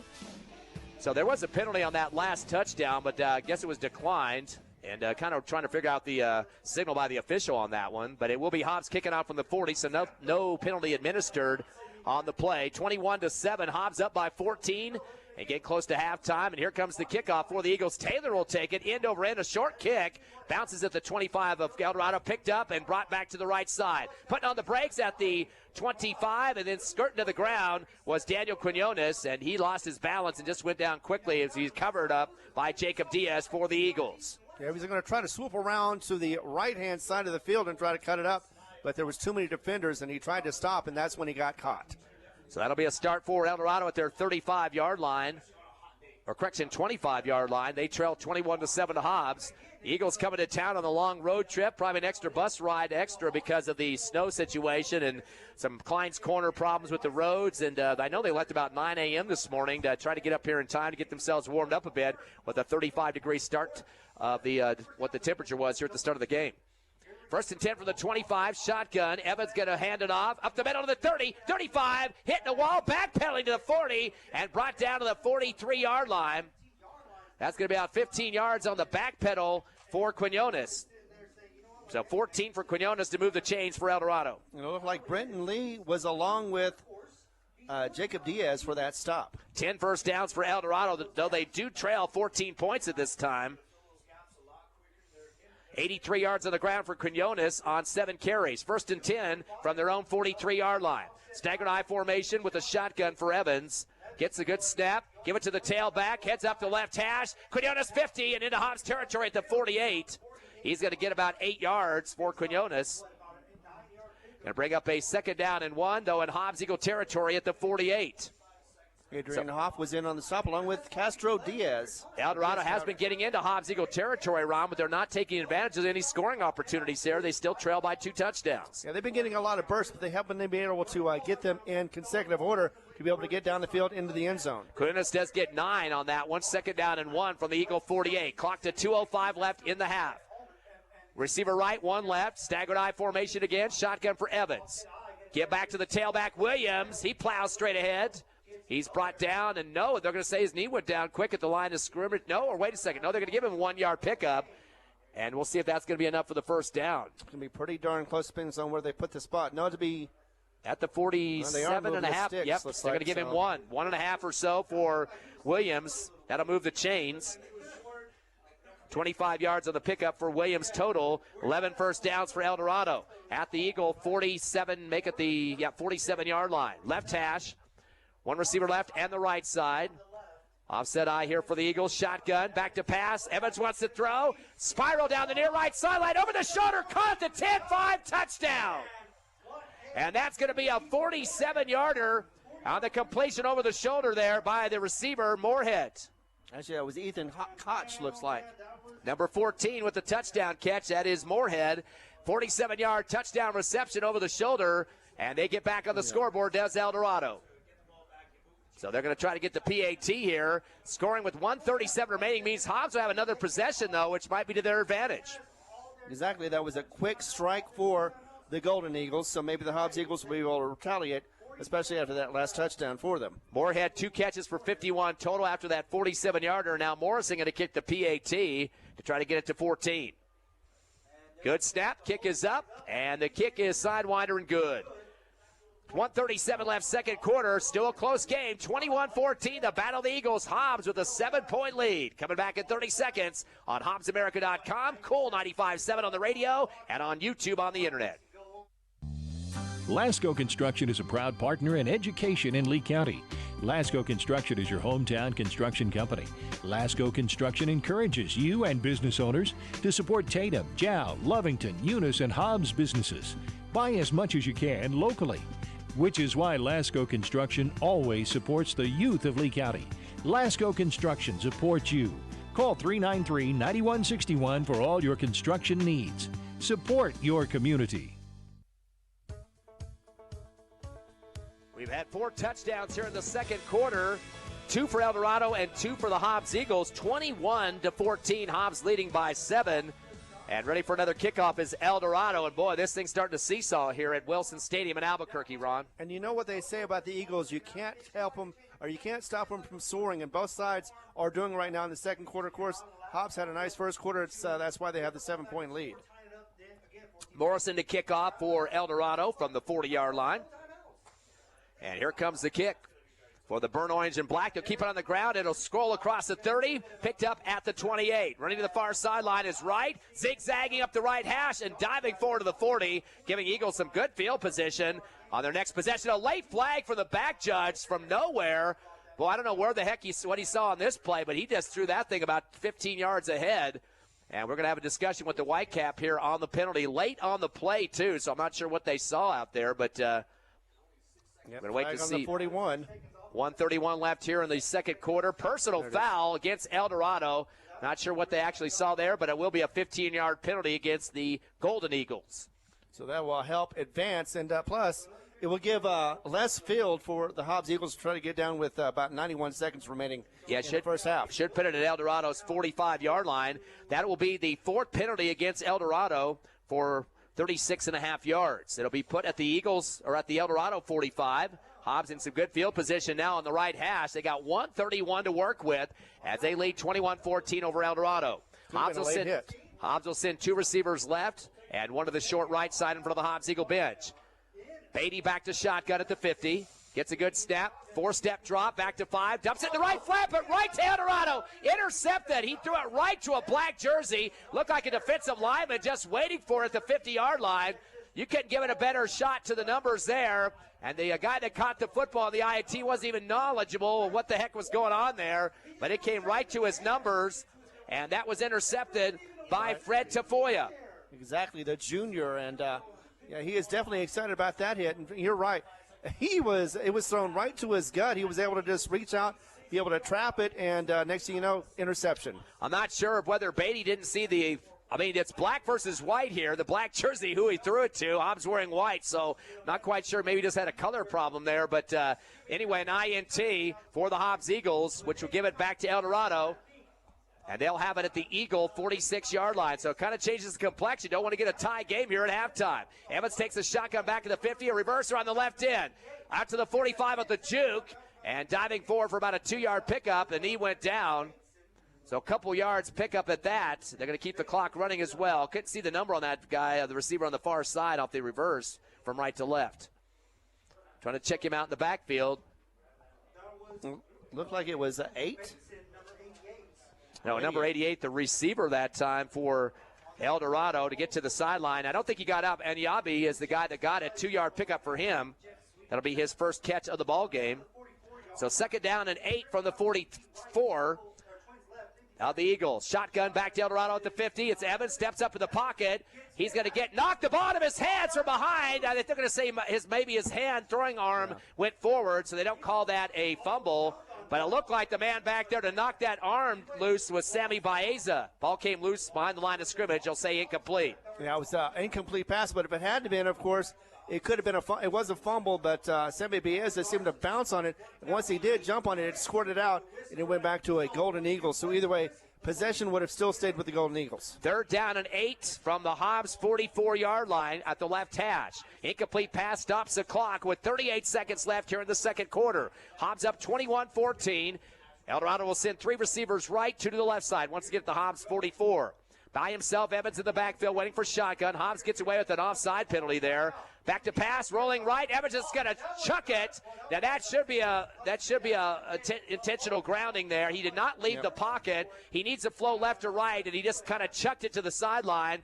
I do believe the ball went past the line of scrimmage, but he did not get outside of the pocket that time. I think that should be a penalty. Whitecap is screaming at his referees to come over and talk to him so he can decide whether this is intentional grounding or not. And that was Cole Kesner, number 50, who got that rush on there, forced that throw, and definitely would have been a sack otherwise. And if it is going to be a intentional grounding, it could be fourth down. Yep, intentional grounding. The Whitecap was screaming at his line judge on this near sideline because he didn't get any communication from that referee to say whether that was outside the pocket or not, and that will be a 5-yard and loss of down for Eldorado. So that makes it fourth down and long, about 13, looks like, maybe even more than that.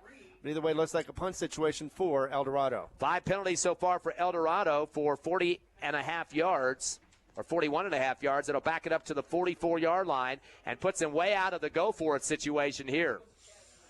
Exactly, and they went from a touchdown in the last possession to this time another punt situation. Fourth down and 20 for Eldorado. Ball's at their own 43-yard line. Back is Morrison at his 31. Hobbs will have one back deep. They definitely don't want to get this to Mora. Mora had that big run for a touchdown, 95-yard. We got a stoppage of play here. False start against Eldorado. Another 5-yard penalty. And, Ron, we keep mentioning all these penalties. Hobbs only has 2 for 15, but Eldorado's starting to lose their real estate on every series. And we've been talking about the fact that Hobbs has had some troubles early on in the season with penalties as well as other things with turnovers, but so far they've cleaned it up. I know they had the interception just a moment ago, but still, I think Hobbs is playing a whole lot better offensively wise, especially with the clean, no penalties. Well, 2, but they haven't had that many at all. It hasn't been as much as in the past. 46.5 yards on penalties for Eldorado. The punt almost blocked from the 30-yard line. It's caught by the Eagles by Moore at the 30. Heads the far side. 35 where he scored before. 40 and is knocked out at the 42-yard line. Boy, he loves that sideline for the Hobbs Eagle bench on that far right, Ron. Yeah, and he got him back to the area that Eldorado was just in, trying to get the first down. And so it's, Hobbs ball, and not great position, but not bad either. It's about the 41, 42. So Eldorado's had an interception on their offense, turnover on downs, and 2 punts in a row. So 4 possessions have really not caught pay dirt here for Eldorado. They've been in Hobbs Eagle territory several times on those series, too. And this is their 3rd possession for Hobbs in this second quarter, so hopefully they'll be able to do something besides have a punt and an interception on the second one. Yeah, you want to keep the ball out of the short flat there. That's where the interception happened in the last possession. 1st and 10 from the 41-yard line of the Eagles. 23 seconds left in the half. They go with the handoff to right, cuts up the middle, then tries to cut it back outside. He's going to be shy of the 45. He'll get about 3 or so on that one. He'll go down quickly on the knee. That might be just the last play to run this clock out. 22 yards on the ground for Wright on 7 carries. And it looks like a timeout's going to be called for the Eagles. So they're going to try to run a couple more plays here to run out the first half with a 21-14 lead. But the Eagles' defense stuck up big that last series to keep Eldorado from moving forward to tie it up. Exactly. And if anything else, Hobbs wants to see if they can get a bigger lead. Although maybe they're just content with that 7 points so far. They don't want to have to worry about losing the ball again, or maybe even causing another fumble and a possible touchdown for Eldorado. Yeah, I don't think you want to do with the short passing game. That's too dangerous with a pick 6, and we already saw that almost happening seconds ago with that big lineman just waiting for the football, and luckily he wasn't swift enough to get up the field for a touchdown. But Hobbs down with a 2nd down, a quick timeout, 2nd and 7 from their own 45-yard line, leading by 7. Twins left, 2 receivers right for the Eagles. Beatty and shotgun in the backfield. Bring a man in motion left to right. Rodriguez now on the right side trips. 3-step drop. Steps up in the pocket. He's going to get wrapped up from behind and go down. He's going to lose about 2 yards, does Beatty, heading to the left side. That should run out the clock here in the first half. Exactly. Yep, and it does. So the Eagles holding on to a 7-point lead here at the half. 21-14, upsetting number 8 seed Eldorado. Hobbs coming in at number 9. A 7-point lead here at Wilson Stadium in Albuquerque. We'll take a 3-minute break, come back with the Hobbs Eagle halftime show live on Cool 95.7 on the radio, HobbsAmerica.com, and YouTube on the internet. IPS Incorporated is a proud member of this community. IPS is the turnkey solution in the oil patch. One call to IPS for your upstream and midstream solutions, comprising of dirt work, electrical, pumping, and crane service, plus your automation and control, is all handled with one call. One call for every aspect of your oil and gas project. Google IPS Hobbs or simply call 393-1417. IPS, the turnkey one-call oil and gas company. As Lee County's largest independent insurance agency, Lavelle Insurance works with a large number of insurance companies. They'll do your comparison shopping for you, guaranteeing you the very best price on the very best coverage for life, health, auto, retirement planning, commercial or personal insurance. Lavelle Insurance offers innovative solutions to protect your assets, goals, and future plans.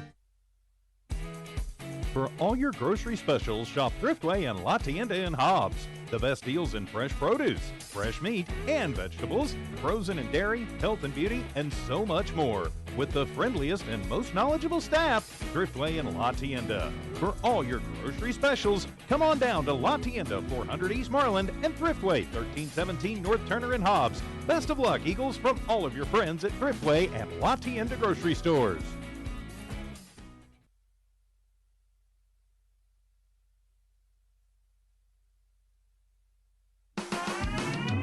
Eunice Pump and Supply has been around for over 30 years and is excited to continue their services to the community.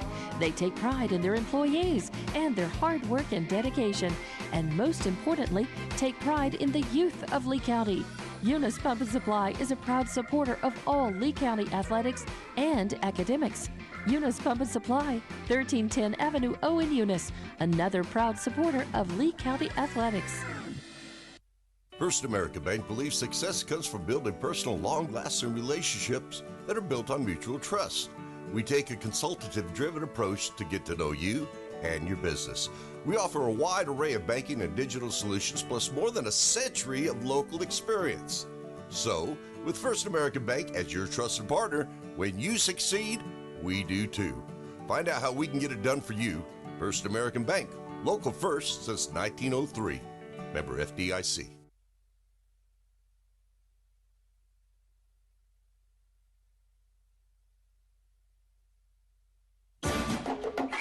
High school sports build character and responsibility.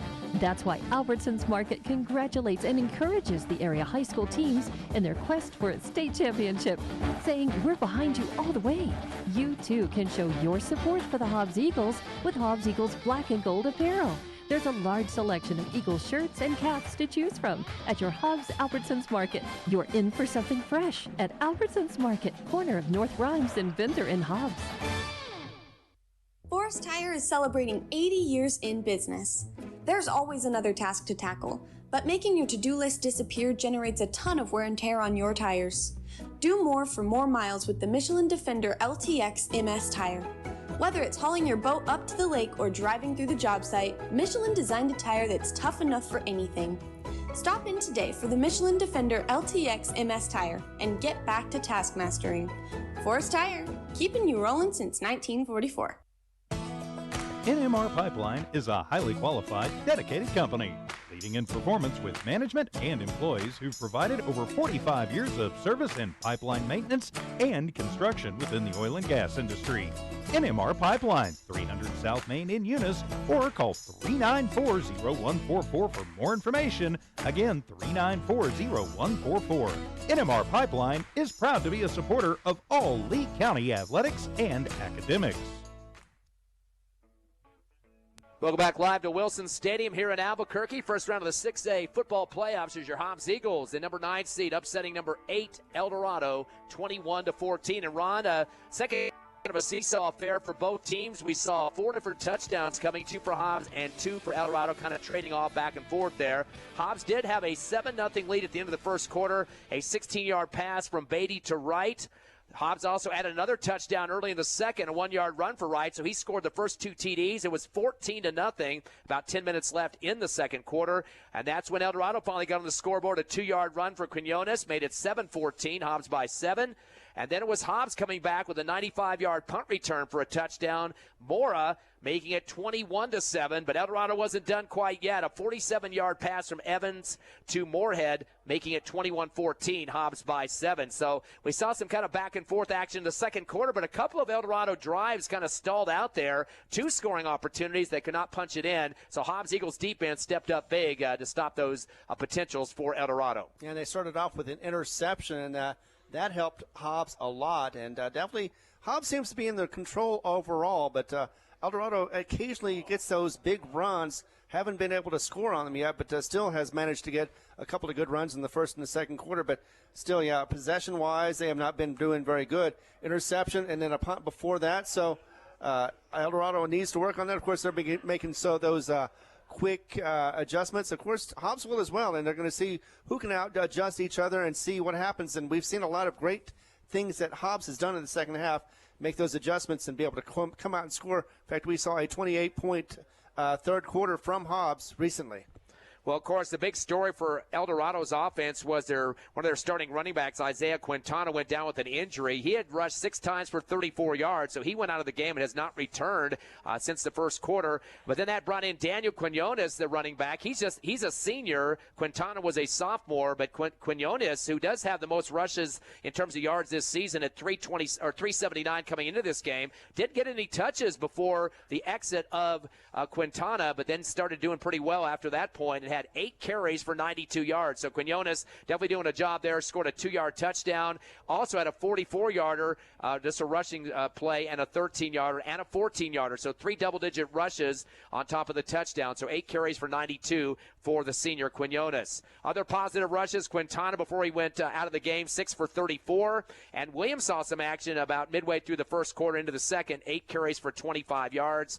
Rodriguez 1 for 3, and a couple guys minus. Morrison 1 for -6, and Ariabi 2 for -2. And one other runner, Giovanni Evans, a quarterback, he was 1 for -1. So those are the numbers in the first half. 145 in the rushing game unofficially for this Eldorado squad in 2 quarters of play. Passing department not doing a lot so far. They have 5 catches out of 11 attempts, but not much positive going on except for Moorhead. He had that 47-yard catch for a touchdown, 2 for 51 for him. Morrison a catch for 8 yards. It was Quinones with a couple of catches, but -5 for him. So 3 receivers have made receptions in this ball game in the first half. Again, 5 of 11 for 54 yards in the air. So it's Eldorado just shy of the 200 mark at 199. 145 in the rush, 54 in the air. They've had some problems with penalties, Ron. That's been their downfall in the first half. They've had a total of 5 penalties, 2 of those for 15 yards. So that really hurt them bad. So 46.5 yards in penalties. They had 1 interception, Huff picking off the pass for Hobbs. And they've also had a turnover on downs and 2 punts. So 4 of their drives have had nothing going good for them offensively. Exactly, and they've had several moments where it looked like they were going to be able to score, but Hobbs was able to step up and be able to slow them down, stop them. In fact, of course, one of those players is Tristan Davis. He's got 5 tackles on this game so far, and he's been helping the defense make sure that they shut down the Golden Eagles. Of course, Eldorado's kind of controlled the clock as well. Have had 11 first downs in the first half. For your Hobbs Eagles, Beatty's a leader in terms of rushing yards. He's got 5 carries for 93 yards. He had a 60-yarder in the first quarter, also an 18-yarder after that. So he definitely doing some good stuff in his first 2 carries for 78. Again, finishing with 93 in the first half. It was Seamus Wright, 7 carries for 22 yards, had that 1-yard rush for a touchdown. And Kennedy, 2 carries for 6 yards. Kind of a quiet night for him so far. So 3 ball carriers in the first half for triple digits, 121 in the rushing department with a total of 14 carries for the Hobbs Eagles. Passing game been kind of silent so far. Of course, the weather conditions starting at 35 degrees on the kickoff. It's going to be down underneath freezing by the time the wind chill factors in here tonight. So Hobbs just 3 of 9 in the passing game. 1 catch for Rodriguez for 20 yards. Wright got the touchdown reception for the Eagles in the first quarter, their first score of the ball game for 16, and Henry caught one for no gain on the play. So 3 different receivers pulling in passes, but just for 36 yards in total passing offense in the first half. 121 rush, 36 in the pass for 157, which is about 42 yards shy of what the numbers are for Eldorado with their 199 in the first half. Eagles have had 2 punts, 1 fumble turnover, and an interception thrown as well, and they've had 2 penalties for 15 yards, 5 first downs, which is 6 less than Eldorado, but yet the Eagles still have the 7-point lead, 21-14. Exactly. They were able to get that in the first quarter. In fact, that was actually off of his legs. Like you said, that 60-yard, that was the first play of the game, and it was able to take it 60 yards. Almost looked like he was going to go all the way, but was stopped short of the touchdown. But still, that was a phenomenal way to start for the Hobbs Eagles. They wanted to see that.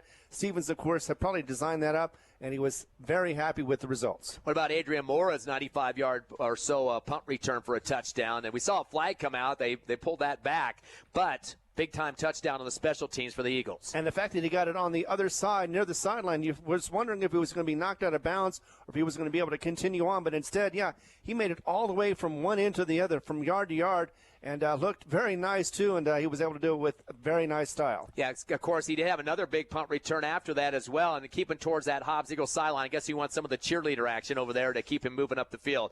We do have halftime. They're going to probably add about 3 minutes on the warm-ups, 4 minutes on the clock right now, so about 7 or so before we get this second half going. And 21-14, the Battle of the Eagles, led by the black and gold from Hobbs here, with a number 9 defeating a number 8. Hopefully 2 more quarters of W football for Hobbs to get this in the books. The winner will play next week against number 1 La Cueva here in Albuquerque. We will take another 3-minute break and come back with the halftime show as we continue at Wilson Stadium, live on Cool 95.7, HobbsAmerica.com, and YouTube. Nothing beats the feeling of fast internet. When the videos load instantly, the learning never lags, and you stay reliably connected to the people you care about. At TDS, we're dedicated to delivering blazing fast speeds up to 1 gig that go beyond your wildest expectations. Say hello to high-speed happiness.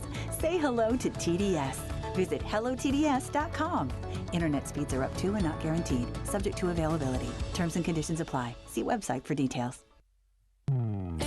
NMJC, success through learning. My future's looking brighter. My life's an open door. New Mexico Junior College gave me the chance I was looking for. Affordable education designed to fit my needs. Now every day is filled with opportunity. NMJC, success through learning. NMJC.edu. Did you know that Lee County State Bank drive-up lanes are open late? Interactive tellers give you convenient, extended drive-through hours Monday through Friday, 8 a.m. to 7 p.m. Lee County State Bank ITMs feature a screen which connects you to a live teller inside the bank to assist you with your banking transactions. No need to rush to the bank, with Lee County State Bank's extended ITM drive-through lanes conveniently located near you in Lovington, Hobbs, and Eunice. Lee County State Bank, member FDIC.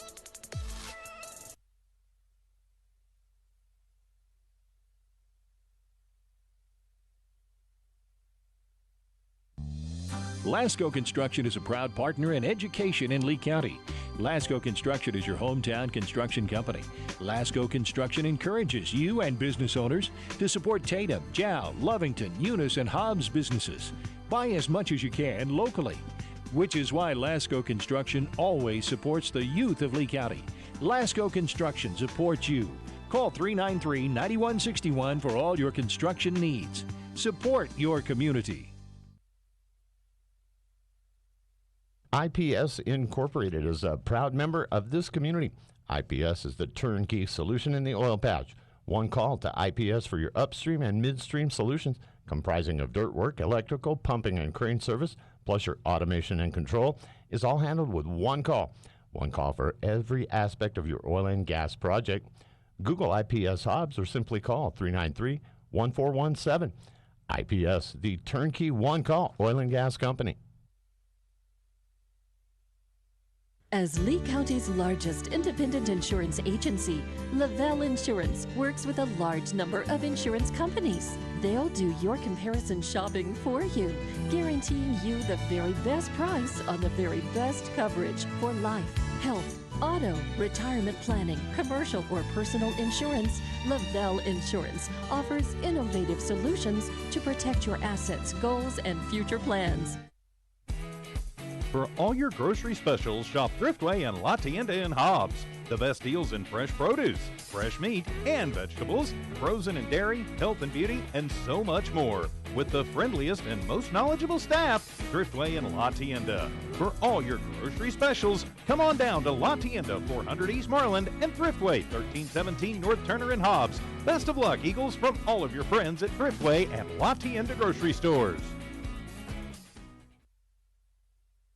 Welcome back to football action, Hobbs Eagle action to be exact, as we're at Wilson Stadium here in Albuquerque, and it is a tight one as we're still in the half with a couple of minutes to go, and it is Hobbs, the Eagles, of course, leading the Golden Eagles 21-14, and that was an exciting first and second for both teams. In fact, actually, the Hobbs Eagles started off strong, ended up getting their first possession was a 7-pointer, of course, a touchdown with the PAT. And then it was 14 points for both sides in the second quarter. And that's where we get the 21-14. And it looks like it's going to be interesting to see who adjusts better, or at least who makes the most their best adjustments in the second half. Both sides, though, have been pretty good on the running side. Throwing has been a little bit difficult, but we knew that was going to be happening simply because of the cold weather. So you got to adjust to the ball, and sometimes it even adjusts to the hand. Just sometimes you can't quite feel it when it comes out of your hand. It doesn't come out right. I think maybe that's part of the problem because some of Brock Beatty's throws have been good, but they just have been quite as accurate as they should be. So, unfortunately, for whatever reason, they've been either off. And that last one he threw pretty much was right directly to a defensive player. Didn't see it, I'm sure, as he threw it right to his chest, and that was an interception. Most of those usually get dropped, but that player had his head up on a swivel and was able to catch it and make a little yards to boot. And I think, Ron, we talked about this in the pregame show, too. I mean, Eldorado's had some issues with getting the ball in the end zone with those scoring drives or potential scoring drives into Hobbs Eagle territory. But you got to take a look back at their point production this season, only averaging 20 points a contest, a lot of low scores, giving up only 18 points a game. But the wins that they do win are close ones. So, again, 20 points a game kind of tells you right now why they haven't put in more points on the board in this one. Exactly. They lost 14-6 to Los Lunas. They lost 8. They only had 8 points against Volcano Vista. I know both those teams are very strong, and it's difficult to score against them. But even their big wins, the only one they had really was 48-14. And Frisco Heritage is a lacking team. It's one of those you should be able to roll over anyway. So it was no coincidence that they got the 48 points, their biggest of the season, and that was last week. But you can't expect to see that every week. And Hobbs is going to play strong and limit them to the scoring. And, of course, Hobbs averaging 36 points this season a game, 364 total points. So they got an average of 16 more than Eldorado does per game. So 36 versus 20. Right now, just a 7-point lead. But Eldorado is probably talking. They were talking at halftime about, hey, we got to take advantage of our opportunities. Hobbs gives us the ball in their side of the field. We need to put it in the end zone. Exactly. In fact, we know that Hobbs has been at least 5 times 40 points or more during the season. And, in fact, we've already talked about that, the fact that if Hobbs does get 40 or more, they're almost guaranteed to win. They've won every game this season so far. Of course, we mentioned there's been some playoff games between these two teams in the past. 2015, Eldorado winning that one in a major blowout, 70-20. Is 2018. Eldorado won that one 28-14 in the quarterfinals. But Hobbs in 2021, 36-2 the final at home. They were down 2-0 early, but Hobbs 36 unanswered points as they outdistanced Eldorado 270 yards to 170. 3 fumbles and 2 interceptions for Eldorado in that game, and Hobbs getting the W to move on to the quarterfinals. Here's the kickoff for the Hobbs Eagles. Eldorado will get it a catch at the 30. Quinones is going to zigzag back to the right hash, and he gets met by a big wall of people.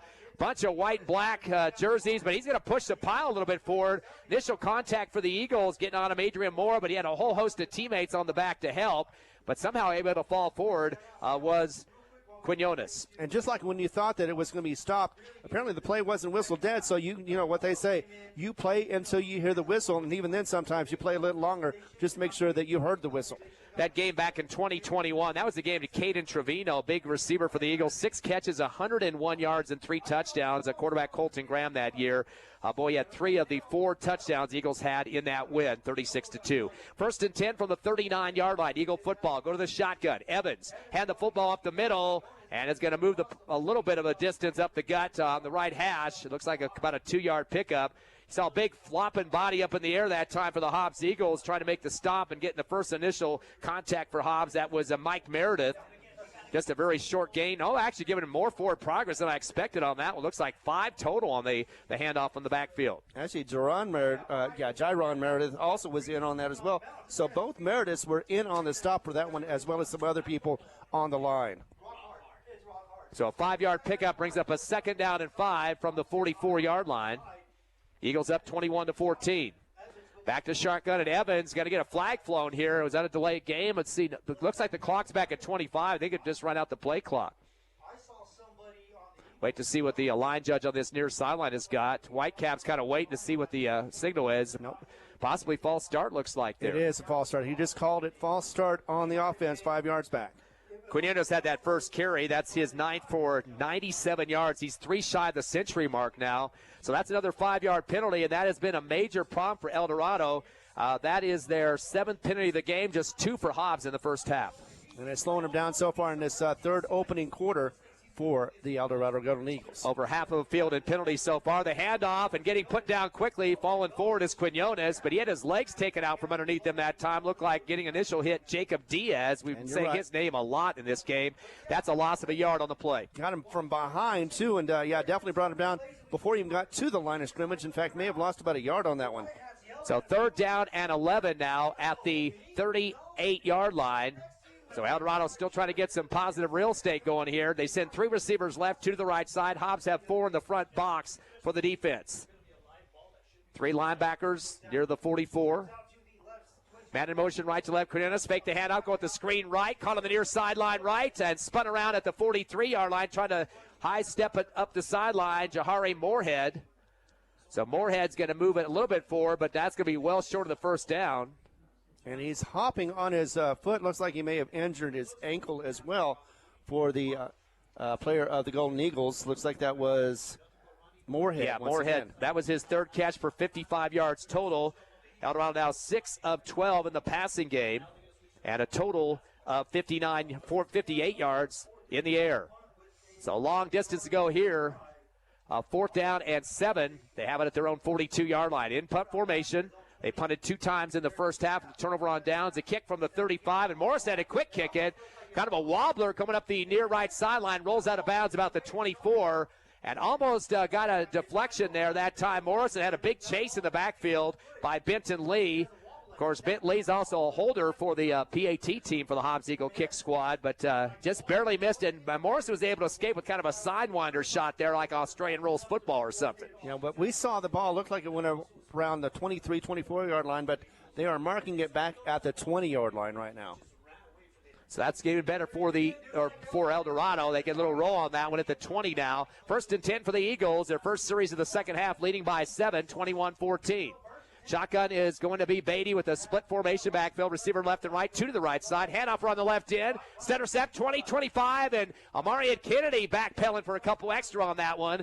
He's going to get about 8 on the carry to the near Eldorado sideline near the press box. And he didn't have a lot of touches in that first half. Kennedy was 2 for 6, but he's going to add a big bundle there, probably more than he had in all first half in terms of yardage. Looks like 8 for Kennedy, now 14 total. And he got a little extra because he did a little spin move, was able to get closer to the first down. Yeah, 9 yards on getting it again to the left side. Here comes Kennedy to the sideline, 30. Tries to get over the top of his defender, holding him by the waist, and he tries to barrel over the top of him. I don't think he made just enough that he needed to the 30. We'll have to wait and see. Actually had to get to the 30 and a half. So he got 9 on the first carry of this half. Now let's see if he got the extra that he needed for the first down. Noble Williams was one that brought him down. They're moving it. They're moving the chains. They the are. 1 yard pickup. So he's got 10 yards in the second half. 6 first downs for the Eagles as they'll have it now at their own 31. They lead 21-14 over Eldorado. 9:14 remaining in the third. Winner plays number 1 La Cueva next week here in Albuquerque. Another Duke City trip. Twins right, receiver left. Bates going to send him.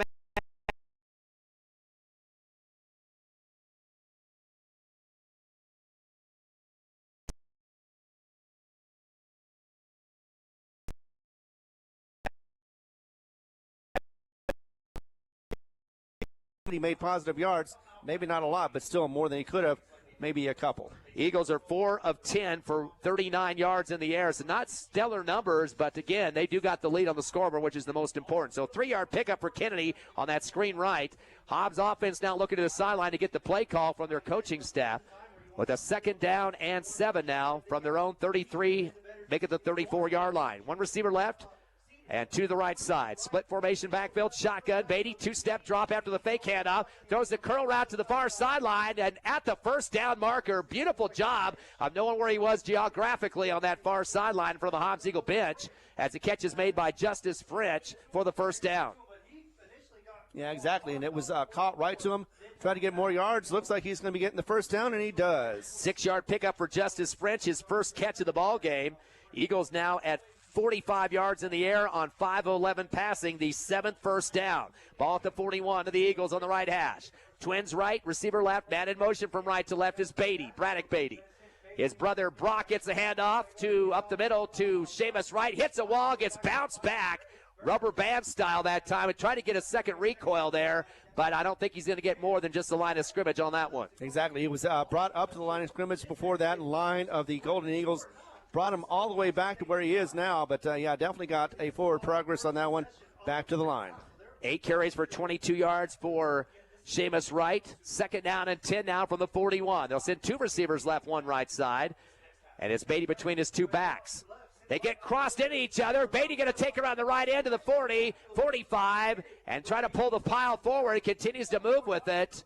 That's going to be about a 5-yard pickup, but boy, the 2 running backs, Wright and Kennedy, went collision style, crisscrossed in front of him and ran chest to chest. Exactly, and Brock Beatty was able to keep his head and keep the ball as well. and ran it forward for a little bit of a gain. But no, there is a hold on that, so it doesn't matter. It goes all the way back. Oh, yeah, that would have been in the 98th yard rushed by Beatty. Now with the 10-yard penalty, that's going to be all erased, as you mentioned, unfortunately for the Eagles. So that is just the third penalty of this game for 25 total yards against the Eagles, first here in the second half. So, unfortunately, Beatty all for naught on that one. And, boy, I'm sure coaching staff is saying, hey, guys, you got to know your assignments in that backfield. You crisscross in front of our quarterback, you're going to get him demolished in that backfield. Exactly. They got away with it a little bit, but still, that hold did not help. And we were talking about the penalties, cleaning up on those, and so hopefully that'll be the last one for the Eagles. Second down and 19 from the 20, make it the 31-yard line of the Eagles. Twins right, two receivers left. One man in the backfield with Beatty. Brings a man in motion. That's Kennedy left to right. Makes it trips right. Shotgun, two-step drop, pump fake. Fires to the out route. Caught at the far sideline, 35, and spun around at the 39-yard line. That is the man in motion. Mr. Kennedy gets back some of that penalty yardage. It's going to be about 7 for Kennedy, and that'll be his second catch, first of the second half. He's got 2 for 7 total. Eagles are now 6 of 12 in the passing game at 50% completion. Yeah, very short, crisp throw. They needed that. They needed more, but they still got half the yardage. So third down still is manageable. Yeah, got to get 11 now. Got to get to the 49 of Eldorado. Hobbs at their own 40 on the right hash. Two receivers head left, two to the right side. And Beatty with the man to block for him. That is right. Three-step drop, the pump fake down the middle. Post route ricochets off the chest plate at the 42 of Eldorado. Justice French kind of sliding forward, trying to get his body in front of the ball that time, but it just ricochets off, incomplete. Would have been a phenomenal catch. Like you said, he had to dive for it a little bit, hit the ground, and just wasn't able to come up with the ball. And unfortunately, that means fourth down for the Eagles. Looks like a punt attempt. Hobbs had 2 punts in the first half of action. And now 6:10 remaining in the third. Hobbs holding on to a 7-point lead, 21-14. The battle of the Cold Eagles here at Wilson Stadium in Albuquerque. Beatty will be back at the 26 as he waits for the shot snap. Gets a good one. He'll punt it from the 30. Oh, it wobbles off his foot. It takes a major wacky roll on the near sideline to the right side, and it'll be picked up by the Eagles linebacker to stop the ball from getting out of the way there. That was tapped down by Sammy Baeza. Somehow came off the shank off his foot, and you can just imagine probably has a numb bunch of toes on the front there. Just couldn't get the grip off the shoe that he wanted. Yeah, just did not hit it or kick it the way he wanted to, obviously, but did get at least some yardage over there, so brought him back to about the 32. It'll be on the right hash for Eldorado, their second series of the second half. They did get the kickoff here. 6 minutes remaining exactly in the third quarter. Hobbs up 21-14. Up to the 32 comes Eldorado, breaking the huddle. Hobbs will put 4 in the box defensively. Eldorado's going to get 4 people in the backfield, including the quarterback. He's going to hand off to the tailback, and he kind of stumbles forward and log rolls to the 34-yard line. Not getting much on that one, maybe 2 on the play. And it looks like they had 2 tackling for Hobbs.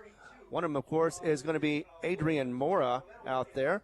Also, we had Aiden Huff, who's been a star player so far with that interception early in the game. Another half tackle for him. They give Williams 2 on that carry for 9 total for 27 yards for Romero Williams, and now we got the injury. It looked like the guy on the line that was hurt and trying to get some help from the sideline. He went down to the ground. I believe that is Antonio Marquez for Eldorado, and it'll be an official timeout. We'll take a break as well. 5:45 remaining third quarter, first round of the 6A playoffs. Hobbs up 21-14 over Eldorado. We'll be back in 60 seconds. Eunice Pump and Supply has been around for over 30 years and is excited to continue their services to the community. They take pride in their employees and their hard work and dedication, and most importantly, take pride in the youth of Lee County. Eunice Pump and Supply is a proud supporter of all Lee County athletics and academics. Eunice Pump and Supply, 1310 Avenue O in Eunice, another proud supporter of Lee County athletics. First American Bank believes success comes from building personal, long-lasting relationships that are built on mutual trust. We take a consultative-driven approach to get to know you and your business. We offer a wide array of banking and digital solutions, plus more than a century of local experience. So, with First American Bank as your trusted partner, when you succeed, we do too. Find out how we can get it done for you. First American Bank, local first since 1903. Member FDIC. High school sports build character and responsibility. That's why Albertsons Market congratulates and encourages the area high school teams in their quest for a state championship, saying we're behind you all the way. You too can show your support for the Hobbs Eagles with Hobbs Eagles Black and Gold apparel. There's a large selection of Eagles shirts and caps to choose from at your Hobbs Albertsons Market. You're in for something fresh at Albertsons Market, corner of North Rhymes and Venter and Hobbs. Timeout on the injury. Antonio Marquez, the lineman, went down. Now it's Eldorado football, a handoff coming to the right side and diving down low. Not much of the gain on that one as the ball carrier Morrison looks like he's able to get ahead for a couple more yards, about 3 for Morrison. That will be for him his second carry for just -3. He was 9-6 on one carry in the first half. Now a 3rd down and 5 from the 37 of Eldorado. They trail Hobbs 21-14 from their own 37 on the right hash. Twins left, no receivers to the right side. They get a late guy on the field jogging from the sideline, Matthew Rodriguez. He doesn't know where to go. He ran to the left side of the line, out to the right in the slot, then lines up and gets down to the 3-point stance. Shotgun back to Evans at the 30. Stays pocket, looking for somebody. He's going to let it go down the middle of the seam route. And the deep safety holds on at the last second, gets a call on the PI. Little shove in the chest and a hold, it looked like, both Aiden Hobb. Ball was in the air, so I think they're going to get him on the PI instead of the hold penalty. Looks like the receiver hit the ground pretty hard there, down at the Hobbs Eagle 25. The PI is going to be called against the Eagles, unfortunately. And receiver got hit kind of hard, too, as he's getting rolled up, and he's going to wait for the trainer as well. So back-to-back injuries for Eldorado here. That'll be a 15-yard penalty against the Eagles. That is their 4th of the ball game for 40 yards. And I think he just got the wind knocked out of him. You know, the surface is already hard, but when it gets cold, it gets a little harder. I think he hit it just wrong, knocked the wind out of him. He is walking off the field right now, but still, that is for Teddy Hunter for the Golden Eagles. 15-yard penalty will make it a first down, though, because it was just a 3rd and 5, so they'll get an extra 10 on the flag on the field there. And you could see the body contact by the Eagles. Actually, okay, I thought they were walking it the other way, but no, they were getting to that line. Originally, Hunter went between 2 defenders, and it just looked like got chested up by Aiden Hoff and kind of extended the hands a little bit there, too, and he got kind of pinballed in between the 2 defenders. Huff playing deep on that play on the defense for Hobbs. So that's going to move it into Eagles territory, Hobbs territory at the 47-yard line, middle of the football field. 4:44 left, third quarter. Hobbs up 21-14. But it is a 1st and 10 for Eldorado. They're 12th of the ball game. Ball's at the 47. Back to shotgun, staggered eye formation for Evans. Gives a handoff, and that's Quinones heading to the left gap and just kind of throws his body forward. He gets about 2 yards on that one. That's going to be his 11th carry of the ball game for 98 yards. He's getting close to the 100 mark at the Eagle 45. And Aiden Huff, once again, even though he was a bad player in the last one with that penalty, he got back into it and stopped the runner from getting extra yards on that tackle. I'll tell you one thing, Giovanni Evans, the quarterback, is keeping warm. He's got to run to the sideline for each play call from his head coach, Charlie Dotson. Third down, or make it 2nd and 2 now from the Eagle 45. Eldorado football. Twins left, no receivers right. Staggered eye formation backfield and a shotgun. It comes back to Evans, delay fake handoff, 2-step drop. He wants to throw. The deep out route intercepted, almost intercepted, I should say. In stride, trying to pick it off for the Hobbs Eagles near the left sideline is Benton Lee. Lee had, I believe, an interception last week against Carlsbad. It bounced off his numbers, though. He was tasting a pick 6 up this left sideline up near the press box in front of the Eldorado bench, and I don't think he concentrated enough and was thinking more of the touchdown, but good effort there to get in that passing lane. 2 weeks in a row had Benton Lee had an interception. Could have been 3 in a row right there, but he knows he messed up a little bit. He was hitting his head after that incompletion and had it in his hands, just could not corral it. 6 of 13 in the passing game, Eldorado. 3rd down and 8 from the Eagle 45. Clocked at 3:59 left, third quarter. Hobbs up 21-14. Twins right, receivers 3 to the left. Shotgun back to Evans. He gets hit hard as he loses the ball in the air. It's sailing to the near sideline, and he gets hit right in the chest and is going on a spree on the turf there as he was hit major hard right with the helmet in the numbers there. Tristan Davis gave him the blow, and he is writhing in pain there back at the 42. When he got hit, the ball just went straight up in the air towards the near sideline. A wobbler. Nobody had a chance to catch it. But, yeah, he's going to probably be coming out of the game after that wallop. Yeah, he threw it to Daniel Canoes, who is, of course, number 1, and definitely did not get it to him. Like you said, got hit as he was releasing it. It's very hard to get a ball going if you get released halfway through your motion.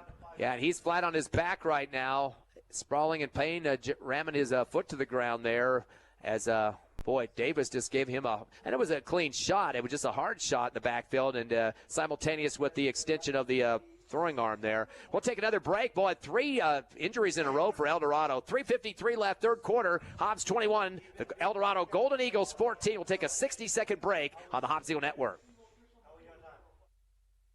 Forest Tire is celebrating 80 years in business.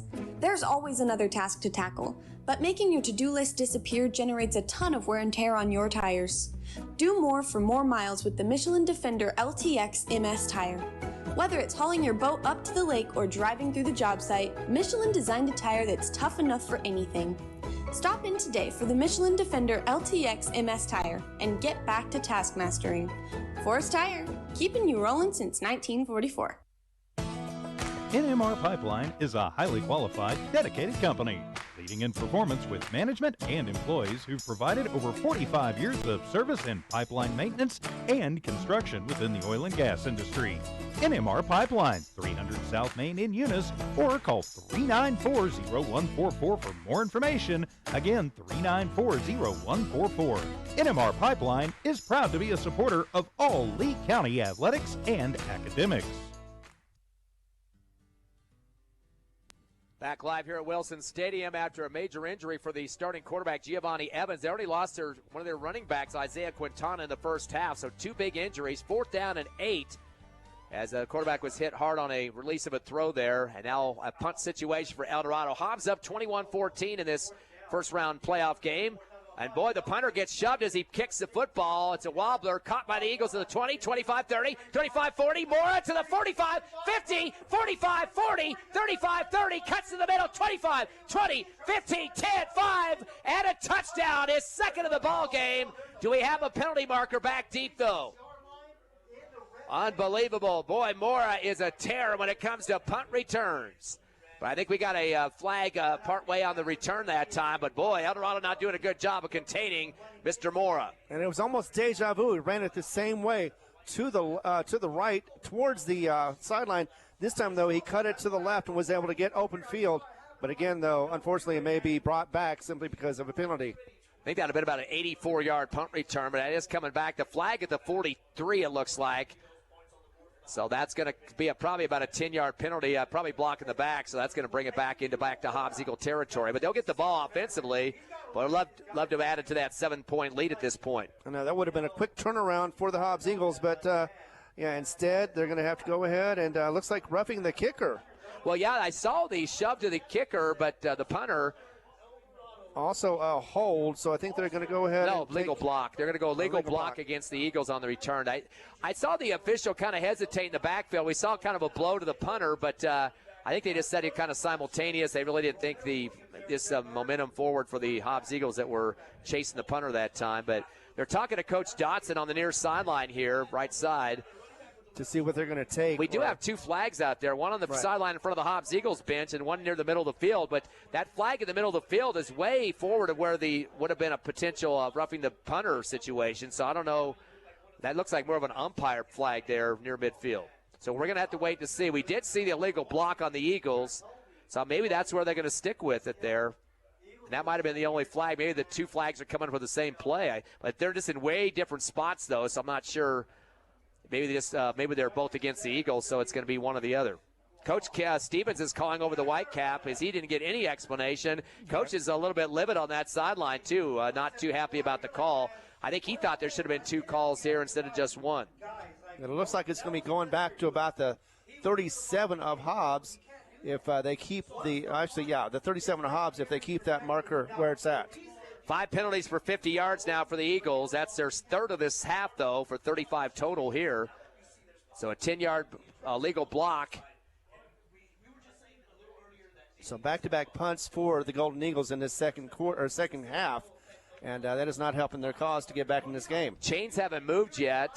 Now, wait a second. Now he re-showed the 4th down signal there. Well, that's because of the roughing the kicker. That would be. If they're sticking with that call, but I never saw that signal by the official. I saw the block in the back. He's showing 4th down, and so do they say that those penalties erase each other? I believe that's what they're saying, so it's going to resort back to a 4th down. That's the only thing I can think of. I didn't see a very aggressive signal about anything about a roughing the punter penalty, though. Well, he did kick his leg as if to say that there was roughing of the kicker. Yeah, but it was not very obvious, though. In any case, now we're going back again, and Whitecap is going to have to go from – he's getting his exercise right now as he goes to the other side of the field. He got the earful from Coach Stevens at the far left. Now he's back over to the far right to Coach Dotson. And the other referees are trying to step out to even this out. So I guess they did have the roughing the punter and the legal block in the back on the return for Hobbs. So what we're thinking right now with the fist being raised by the Whitecap is we've got a 4th down. Then they didn't even have a football where it needed to be. It was somewhere else. The umpire didn't have a football out there. I think what they did was they changed the footballs, and now they're going back to that. But, they're marking it back. So they're marking one for the Eagles. So it's back to the forward, actually, for the Golden Eagles. I don't know how that could happen, though, because you had 2 live ball fouls. 2 live ball fouls. Oh, boy, it's some confusion out there. Both coaches were out in the field trying to get a communication with the officials, and so I'm not sure what we got here, but 2 live ball fouls should have erased each other for a minute, and, of course, they did not. The roughing the punter is during a live ball, and so is a block in the back, so I'm not sure what they got on that one. 3:36 left, third quarter. It's 21-14. This quarter is starting to drag here. Hopefully the Eagles get the ball back here momentarily to try to add on to their 7-point lead. We'll be back in 30 seconds on the Hobbs Eagle Network.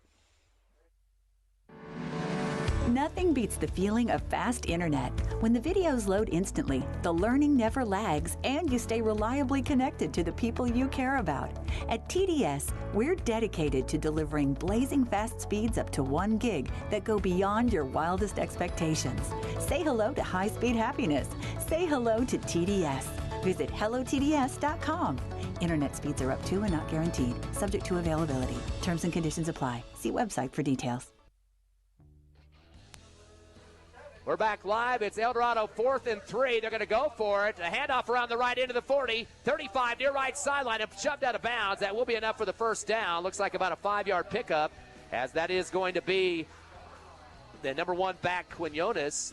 So 4-yard pickup on that one. We'll make it a first down. And Ron, we got that all sorted out. We had a little discussion during the break there. Both those penalties were against Hobbs previously, roughing the passer and blocking the back. And so, well, roughing the kicker. But yeah. It was both on Hobbs. They took the kicker. That way they could go ahead and get the ball again and see if they get that first down, which they did. Yeah, roughing the punter is a 15-yard penalty, blocking the back just 10. So Eldorado got the first down on the handoff. This time they head around the left end. A fumble, but picked right back up by Quinones. He's going to be dropped in the backfield. That ball has got to be heavy with the cold temperatures here. Almost looked like Australian rules football as he bounced the ball to the turf. He didn't mean to, but it came right back up to him, did Quinones on the left side of the line. He's going to lose a bunch on that one. It looks like 6 yards on the loss for Quinones. And the reason why that was because Jacob Diaz was all over him, stuffed him in the backfield, and was able to bring him down quickly. And, that 6-yard loss is going to hurt after that first down they just got just moments ago. Yeah, going back to that crazy stuff going on earlier, again, that was a roughing the punter and a block in the back, both against the Eagles, and that's why Eldorado elected to take the 15-yarder versus the 10. Shotgun back to Evans. He's going to throw a long pass spiral down the far right sideline, but it was well past the receiver. The best chance to get an INT out of it for the Eagles was Merari Orozco. He was 5 yards with a gap. The receiver was behind him. Penalty on the field. Yep, we got another flag, and the receiver, no chance to catch that one up the near side. Now they're going to call the PI against Hobbs, so adding insult to injury, 2 big penalties here on this drive. And I was under the impression that you couldn't get a PI if it was uncatchable, but either way. That's NFL. Okay, well, I guess not for local, but still. Yeah. I was about, like you said, at least 5, maybe more yards beyond either player. They could not get to it, but still, nevertheless, it is called a penalty, and looks like it's going to be another first down for the Golden Eagles. Yeah, uncatchable ball in the NFL, of course, but high school, if you shove somebody while the ball's in the air, now if you just hold somebody and the ball hasn't been thrown yet, you can just get a legal use of the hands or a holding penalty, but regardless, that's not going to be a first down. It's going to be short by about a yard. That's not an automatic like in the NFL, by the way. 2nd down and 1. They're at the Eagle 27-yard line.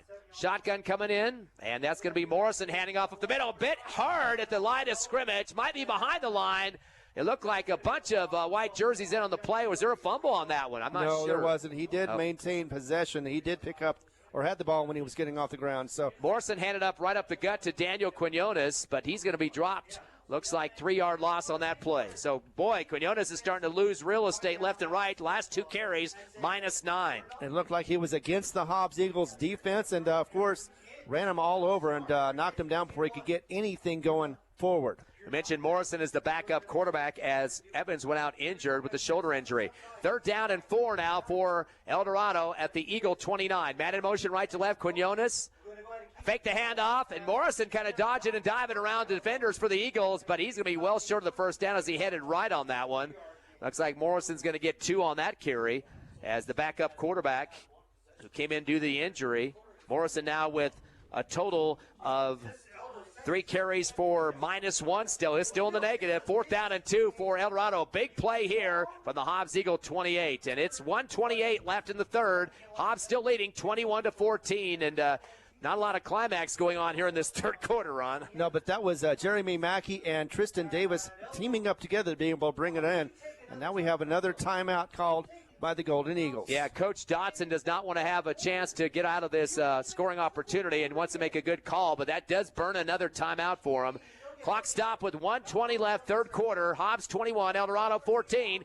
Back with the Battle of the Eagles here in 30 seconds. NMJC, success through learning. My future's looking brighter. My life's an open door. New Mexico Junior College gave me the chance I was looking for. Affordable education designed to fit my needs. Now every day is filled with opportunity. NMJC, success through learning. NMJC.edu. 1:20 left here, 3rd quarter after an Eldorado timeout. The Golden Eagles, the home team here at Wilson Stadium in Albuquerque, are facing a 4th down and 2 from the Hobbs Eagle 29-yard line. Back in shotgun is Morrison, has 2 back to block on the I formation. Gives a handoff around the right end. The Eagles read it, but breaking a tackle is Quinones. Heads to the near sideline, not even close to the first down, though. He broke that tackle from the Eagles. That was Jacob Diaz in the backfield, but Quinones is going to be dropped for a big loss on that one.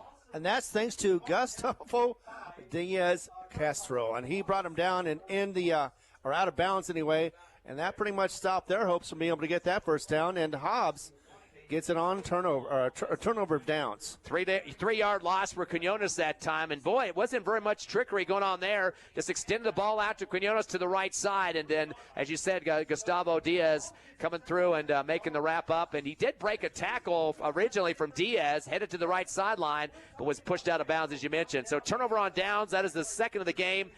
Total of 4 punts, 2 turnover on downs, an interception. Lots of problems for Eldorado's offense, who trail by 7. 1:13 left, 3rd quarter. Eagles going to have their football at their own 32-yard line. Shotgun, as that will be Beatty handing off up the middle. Going through the gap is 35 and down to the 38-yard line. About 4-yard pickup for the Eagles. A late flag coming in for the back judge. We're getting a little bit happy with those yellow handkerchiefs, as that's Seamus Wright with the carry that time. That's should be a dead ball penalty because it came in way late. I think it's going to be a late hit. Looks like a total of about 4 yards for Seamus Wright. Just got called. So that should be a tack on 15 on that one. But boy, the back judge kind of waited a little while on that one. So they're marking 10, now 15. So that should be a late hit, as you mentioned. So that's going to be the 3rd 15-yard penalty against Eldorado in this game. They're first in the second half, though. And I'll move the chains for the Eagles. They're 14th first, we'll make that the 8th first down for Hobbs. They'll be in Eldorado territory now at the 47 on the left hash. Hobbs definitely want to add on a score here, leading by just 7, 21-14. That was the score at halftime. Twins right, receiver left. Back in shotgun is Beatty, has an eye on the right side with 2 of his backs. Gives it to Wright, the tail. He spins right side of the line and tries to progress, but he isn't going to get past it, though. 2. Going to get out 2 yards, as you mentioned. That will be the pickup for Wright. He's got 10 carries for 28 yards in this game. And it'll bring a 2nd down and 8 now, middle of the field at the 45 of Eldorado. I see they're going to run one more play here to finish up the third quarter. Hobbs going to stay flat-footed on the line of scrimmage here, not going to the huddle. Twins right, receiver left. A split formation backfield. Shotgun. Beatty, three-step drop. Back behind the 50. Throws a long extended out route over the shoulder. Caught by Amarian Kennedy at the 30-yard line for the first down. 17-yard pickup for Amarian Kennedy. Nope, that was Bro. That was Braddock. Braddock Beatty. Yeah, that's right. Number 2 instead of number 8. Thank you there. So he's going to get 17 on that one. And that'll move the chains for the Eagles. That'll be 9 first downs. First catch for Beatty. They are now 7 of 14 in the passing game, 50%. Clock stopped with him running out of the end zone or out of the bounds. At the 29-yard line, back to pass. Beatty on the shotgun. Wide open man at the 5. Back pedal for the catch and the touchdown. And that's Kennedy. That's going to be Kennedy for 29 yards and the score. He was just waiting for it. Nobody going to guard him out there, and he makes him pay the price. So that will be 29 yards for Amarian Kennedy. That'll be his first passing touchdown reception of the ball game. Of course, Kennedy did have, actually, no, he did score earlier. That was Seamus Wright that had the 1-yard rush for a touchdown in the first half. But Hobbs finally getting on the scoreboard. Neither team scoring here in the third until that one. And with 1 second remaining in the third quarter as well. Taylor will be the man to do the PAT honors. It's up, and it is good. So the Eagles extend their lead to 14. It's 28-14 with 1 second left, third quarter. We're coming back in 30 seconds on the Hobbs Eagle Network. Did you know that Lee County State Bank drive-up lanes are open late? Interactive tellers give you convenient, extended drive-through hours Monday through Friday, 8 a.m. to 7 p.m. Lee County State Bank ITMs feature a screen which connects you to a live teller inside the bank to assist you with your banking transactions. No need to rush to the bank with Lee County State Bank's extended ITM drive-through lanes conveniently located near you in Lovington, Hobbs, and Eunice. Lee County State Bank, member FDIC.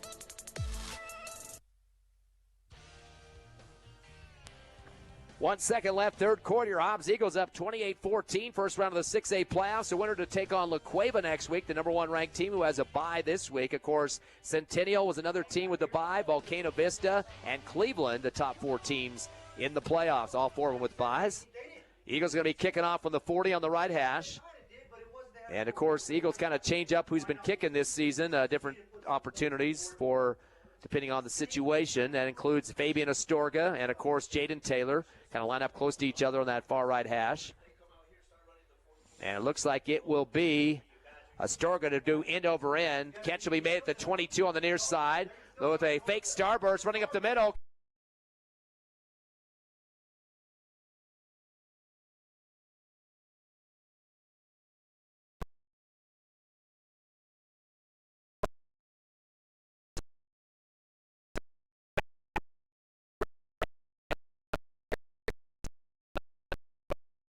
Is they're going to get them on it. So that's a 15-yard penalty against Hobbs. This is not the part of the game where you want to start to see unraveling on psychological issues there. You do not want to have bad decisions like that costing your team 15 yards. Exactly, especially since Hobbs was able to stop him after that starburst move. They only got 7 yards forward on that one, so it didn't make a whole lot of sense to add on to that, and yeah, it looks like they did.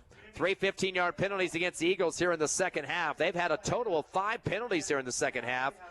For a total of 65 yards in the second half and 80 yards overall. Only 2 penalties in the first half of action. Yeah, we're going to go ahead and get into the fourth quarter as the third quarter just ended with that 1 second remaining. So we get to go back to it and like to thank what's going to happen in the fourth. Thank our sponsors for Hobbs Eagle football in the playoffs: Lee County State Bank, Lasco Construction, IPS, Leco, Lavelle Insurance, Thriftway Grocery, First American Bank of Hobbs, Eunice Pump and Supply, Albertsons Market, Forest Tire, TDS, NMAA Pipeline, XL Energy, and New Mexico Junior College. Again, thanks to our sponsors for Hobbs Eagle playoff football on Cool 95.7, HobbsAmerica.com, and YouTube. Hobbs enters the fourth quarter, 28-14 lead. The Battle of the Eagles continues here at a very frigid Wilson Stadium. We started at 35 degrees on the kickoff to start the game, Ron. It's supposed to get under freezing by the time we're done with the wind chill. Exactly, and I wouldn't be surprised. Actually, no, we did notice the fact that the temperature was dropping just gradually, and that's due to the fact that the wind is not as strong as it could be. 33 degrees right now is what it's got on the barometer. Going to start the fourth quarter, Eldorado football. Yeah, it's feeling like 29 is what it does with that nice little wind from the north. Eldorado just shy of the 50-yard line at the 49. 21-14? 28-14, Ron. 28. Gotcha. First and 10 from the 49, middle of the field for Eldorado, wearing the black uniforms and the burnt orange tonight. Hobbs, the white uniform road team, and the black pants, black helmets. Shotgun, back to pass, a new quarterback in there. He's going to chuck it down the far right sideline. Bounces off the backpedaling receiver at the 20.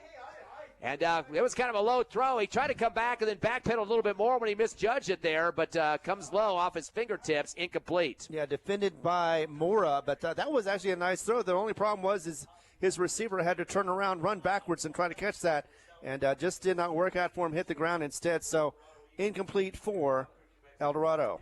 Of course, their starting quarterback is out. Morrison, I guess that was Morrison, though, that made that first attempt, incomplete. That'll be second down and 10 now from the 49. Hobbs up 28-14, just under 12 minutes left of the game. Back to pass. Morrison going to chuck it to the left sideline. The catch made at the 45, off the screen and out of bounds inside Hobbs Eagle territory. About a 3 or 4 yard pickup for Quinones. Looks like 3 for him. That's his third catch, though. Still -2 for him overall. Saw some great blocking on the offensive side. Looked like it was almost a block in the back, but not quite. It wasn't called. It looks like they had another guy out there that time throwing the football to the sideline. The last 2 throws. We had Morrison was been in for the injured starter Evans. Let's see who the heck we got in there now. Morrison was in there as well. Trying to keep track of all these guys. They've been moving in and out. You know, it kind of reminds me of Tatum, how they were playing. Tatum, the way they were playing the other day. That looks like it is Ty Fasthorse is the quarterback now, and a timeout on the field. I hope it's not Dotson calling this. And Coach Dotson's burned some timeouts at bad situations here, and not going to be much time left. Yep, delay a game penalty going to be called a 5-yarder against Eldorado. So that'll back them up 5. Only had 3 penalties in the second half. They had 6 in the first half. So back them up 5 to the 47. Yep. And it'll be a 3rd down and 12 from the 47. So Fasthorse is the quarterback. Twins left, 3 receivers right on the trips. Back to pass, 3-step drop, back of the 40 in the pocket. Flushed out, he's going to let it loose down the far left sideline. Oh. Almost intercepted. Comes off the shoulder pads at the 32 in Hobbs territory. The guy that's been returning punts for thousands of touchdowns tonight, that's Adrian Mora. Boy, he has been around the football quite a bit, Ron. He did, and you can thank the defensive play of, that looked like it was, well, I lost his number there for a second, but no, it was Ivan Vargas. He was the one that rushed the quarterback to throw that ball, and it was almost picked off. Eldorado back in punt formation again, 4th down and 12 at their own 47. They have a man back at the 34, and that is Morrison. He's been playing some backup quarterback, and now the punter again. Good snap. He'll get rid of it at the 37-yard line. This is a high one, spiral. It'll be Tamora at the 15 near sideline right. He's going to sprint back to the middle now, gets turned around and back to the right on the zigzag. He's going down at the 12, though. Exactly, and almost a late hit on that one as well, as they were all trying to converge on him and get him for that loss. Now, you can't expect punt returns for touchdowns on every play, can you, Ron? I know, but, it is exciting to see those happen, especially when they happen out of the blue, and it just catches you off guard. 5 punts in the game for Eldorado, 2 turnovers on downs, and an interception. So that we're talking 7 possessions have been some issues for Eldorado offensively. Again, they came in averaging 20 points a ball game. Hobbs at 36 a contest. So that kind of tells you what the situation is. Although they did get the better seed at number 8. Kind of wondering about that. They had one more win than the Eagles. Hobbs had a better strength of schedule, though, right, Ron? Yeah, they did, too, and definitely one of those situations where you look in on there and you scratch your head, but we thought it was basically because they had one more win. 1st down and 10 from the 13. Shotgun back to Beatty, back to pass. He's going to tuck and go with it to the right side, gets sidewinded and thrown to the ground. As no really chance to move it downfield that time. And the man that got him first from the line of scrimmage for Eldorado getting through was Fred Tafoya, defensive tackle. He's going to lose a couple yards on this play. Exactly, he did. He tried to make lemonade out of lemons and was unable to do so as that defense was swarming all over him. -4, that's 7 carries in this game. And trying to get up near the 100 mark in the contest. I believe he's got 94 yards now, 7 carries for Beatty. Going to go with the shotgun up the middle. Beatty, 10, 15, 20, 25, 30. Continues to plow ahead down to the 33-yard line. He goes from the 9 to the 33, a 24-yard pickup for Brock Beatty. Almost thought we had an injury on the field. He wasn't getting up for a while, but the Golden Eagle did finally get up. But definitely a great run for Brock and a first down to boot. 10 first downs for the Eagles. He's over the 100 mark now for tonight. So 118 yards on 8 carries for Brock Beatty.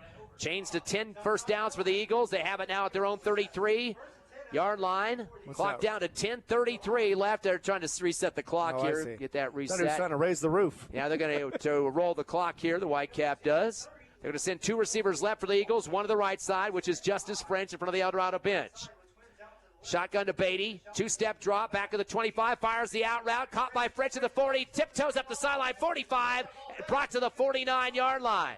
He's going to get 15 for Justice French, second catch for 21 total. Tommy French at home, his uncle, pretty happy camper, I'm sure, after that one. Exactly, and Justice French, the connection is getting there. The first half, they were having trouble getting the ball to French. This time around, it was a nice connection, I believe the second one of this half. 11 first downs for the Eagles now at their own 49-yard line. Clock is in their pocket. 10 minutes remaining and ticking, up by 14 over Eldorado. Again, right now, the last 3 playoff games, Hobbs with a 1-2 record against the Golden Eagles would like to even up here with the win tonight. Twins left and right. Handoff up the middle to the 50, 45, and brought down at the 43-yard line. That's Kennedy. He's going to get 9.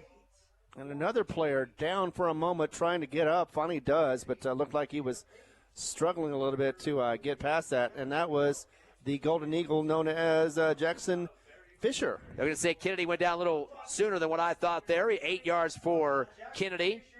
He's got 24 yards on 5 carries for the Eagles. Second down and 2 now at the Eldorado 43-yard line near the right hash. Twins left, receiver right. We got 3 in the backfield, including Beatty, a staggered eye formation. Gets the shotgun, handoff, angle right, hippity hop over the 40-yard line, and brought down to the 39, but a late flag on the play. That's enough for the first down if it does hold up here. 4-yard pickup for the Eagles. And even ran over one of his players. Yeah, I'm not sure. I don't know. Maybe they called the hurdle. You're not allowed to hurdle players. Maybe that was what they got on him. We'll see. It was on the other side. So Kennedy was the man with 4 yards. That should have been a first, but we got a big discussion now. Whitecap and the umpire.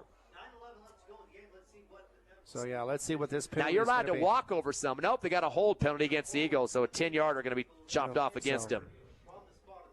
Another penalty that's going to cost a little bit of real estate for the Eagles. 75 yards in penalties here in the second half, 90 total overall, almost a full football field, Ron. That's not going to help your cause, but you still got a 14-point lead, 20.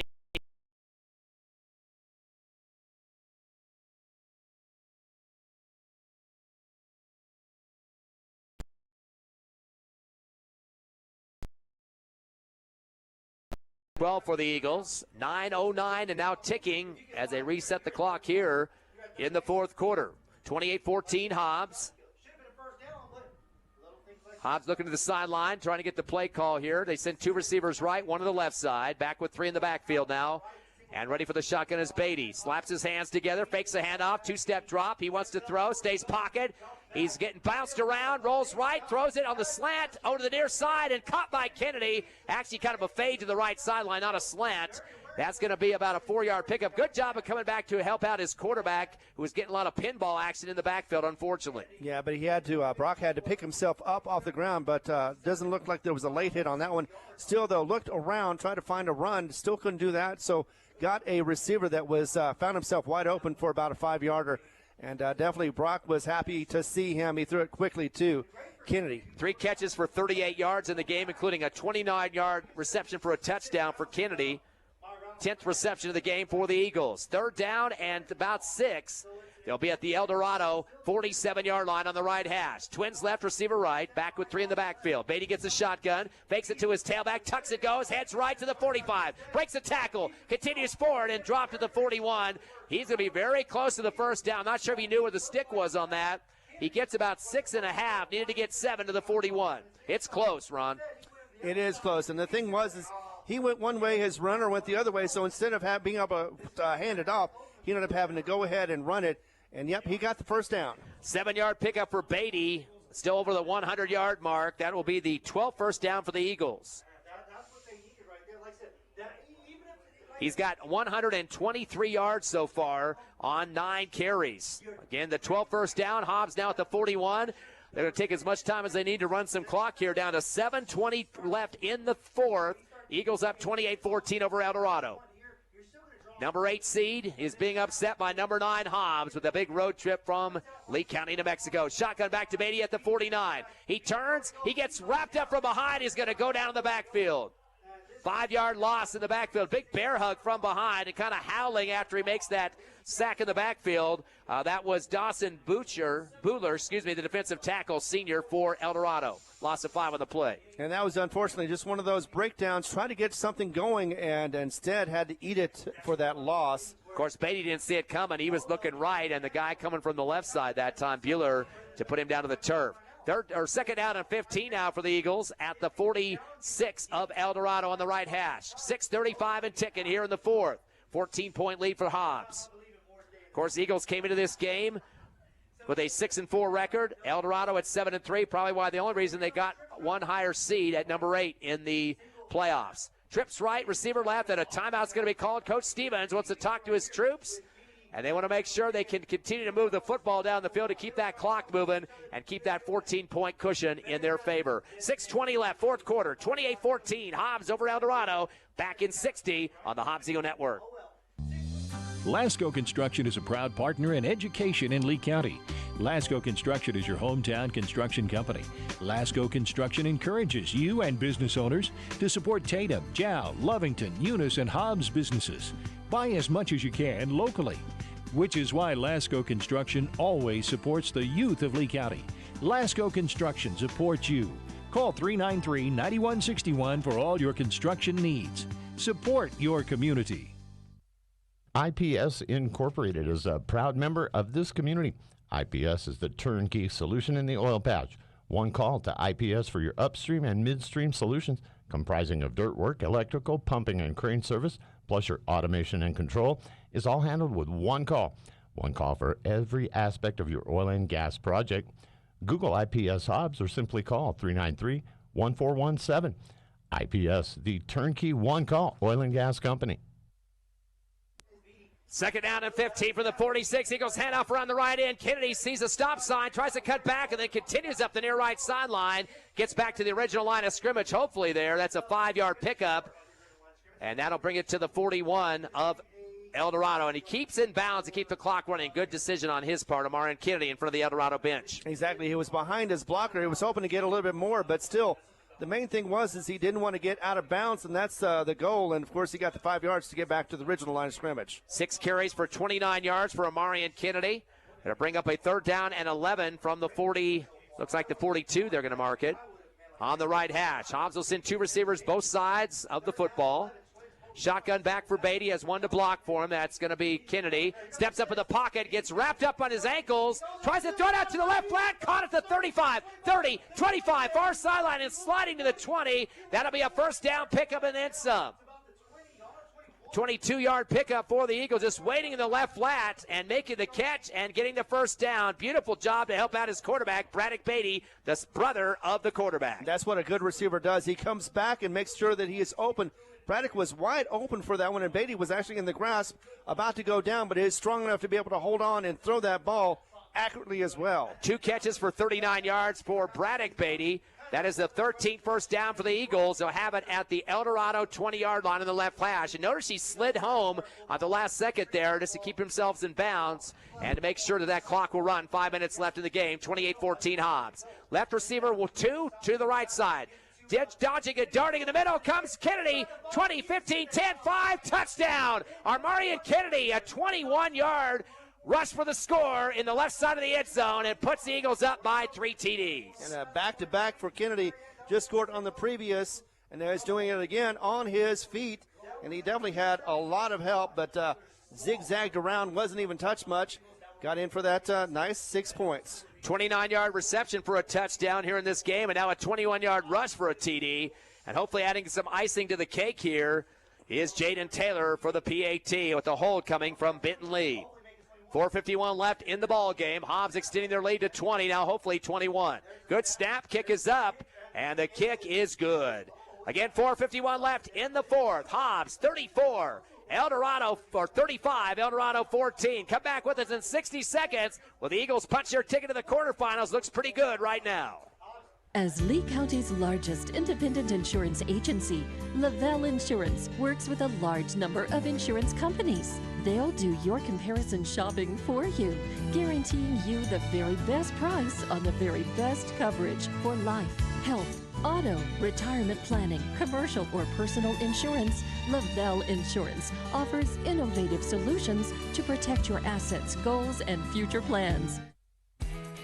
For all your grocery specials, shop Thriftway and La Tienda in Hobbs. The best deals in fresh produce, fresh meat and vegetables, frozen and dairy, health and beauty, and so much more. With the friendliest and most knowledgeable staff, Thriftway and La Tienda. For all your grocery specials, come on down to La Tienda, 400 East Marland, and Thriftway, 1317 North Turner in Hobbs. Best of luck, Eagles, from all of your friends at Thriftway and La Tienda grocery stores. Biggest lead of the game for your Hobbs Eagles, 35-14 over Eldorado here in the first round of the 6A playoffs. Hobbs going to be kicking it off. And this is going to go back deep, bounces to the 10, rolls into the end zone. Coming off the foot of your kicker for the Eagles, Fabian Astorga, and that'll be an automatic touchback. And Hobbs in the driver's seat here, Ron, a 21-point lead. And they want to face La Cueva next week, the number 1 seed back in Albuquerque, though, for that quarterfinal game. And it looks like, Hobbs is going to, unless things change drastically for the Hobbs Eagles, it could be another victory. And they've got 3 out of the 4 last years that they played in the playoffs and were able to win at least the first round of this series. Yeah, this would even up the playoff series. They were down 1 win, 2 losses to Eldorado. They lost in 2015, lost in 2018, but won in 2021 at home. This would make it 2 wins and 2 losses against the Golden Eagles. And 2-win winning streak as well for the Hobbs Eagles. We were happy with the 1, but at this rate looks like it to be 2. Ironically, too, Hobbs winning that game in 2021, 36-2. Right now, they've got 35 points on the scoreboard, and it's close to their season average at 36 a game. Eldorado football at their own 20. Going to go with the shotgun look, rolling right, another quarterback in there for Eldorado. He's going to tuck it, go around the end of the 20, and slides forward. A slippery slide going on there. That's Stellar Kendrick. He's a freshman quarterback, 6'2", 165. It looked like Tristan Davis was in on that, as usual, to stop those runs from happening or going further. So add another guy on the rushing game now, Kendrick, as they're going to give him, looks like, 3 yards. But Kendrick's exiting the ball game now. I guess he was a one and done, but definitely got a little bit of yardage, but maybe not enough for their pleasure. Eldorado brings in another guy that's been in before, Ty Fasthorse. 2nd down and 7 for Eldorado at their own 22-yard line. Make it 23. Fasthorse wants shotgun, gets it. He's going to roll left. He wants to throw. Slides left, throws the out route, high in the air, caught at the 30-yard line and hit hard. That's for the first down would be the catch made by Caden Dominguez. It'll be his first catch of the game. Dominguez getting it. And that should be a 7-yard pickup. He went high in the air at the 30, and I think that's where he needed to get. No, they're going to mark him back deeper at the 28-yard line, so he doesn't get what he needs for the first down. And once again, that was Diaz Castro along with Orazoki. That'll be a 5-yard pickup for Dominguez. That'll be his first catch of the ball game, and now they're going to take a lot of time in the huddle. Actually, we got out of bounds, so they're going to stop the clock at 3:54 at the 23-yard line of Eldorado. Looks like there's a penalty counted off as well. Where was the flag at? 10-yard penalty or 15? 15 for face mask. Oh, boy, late penalty on that one for Hobbs.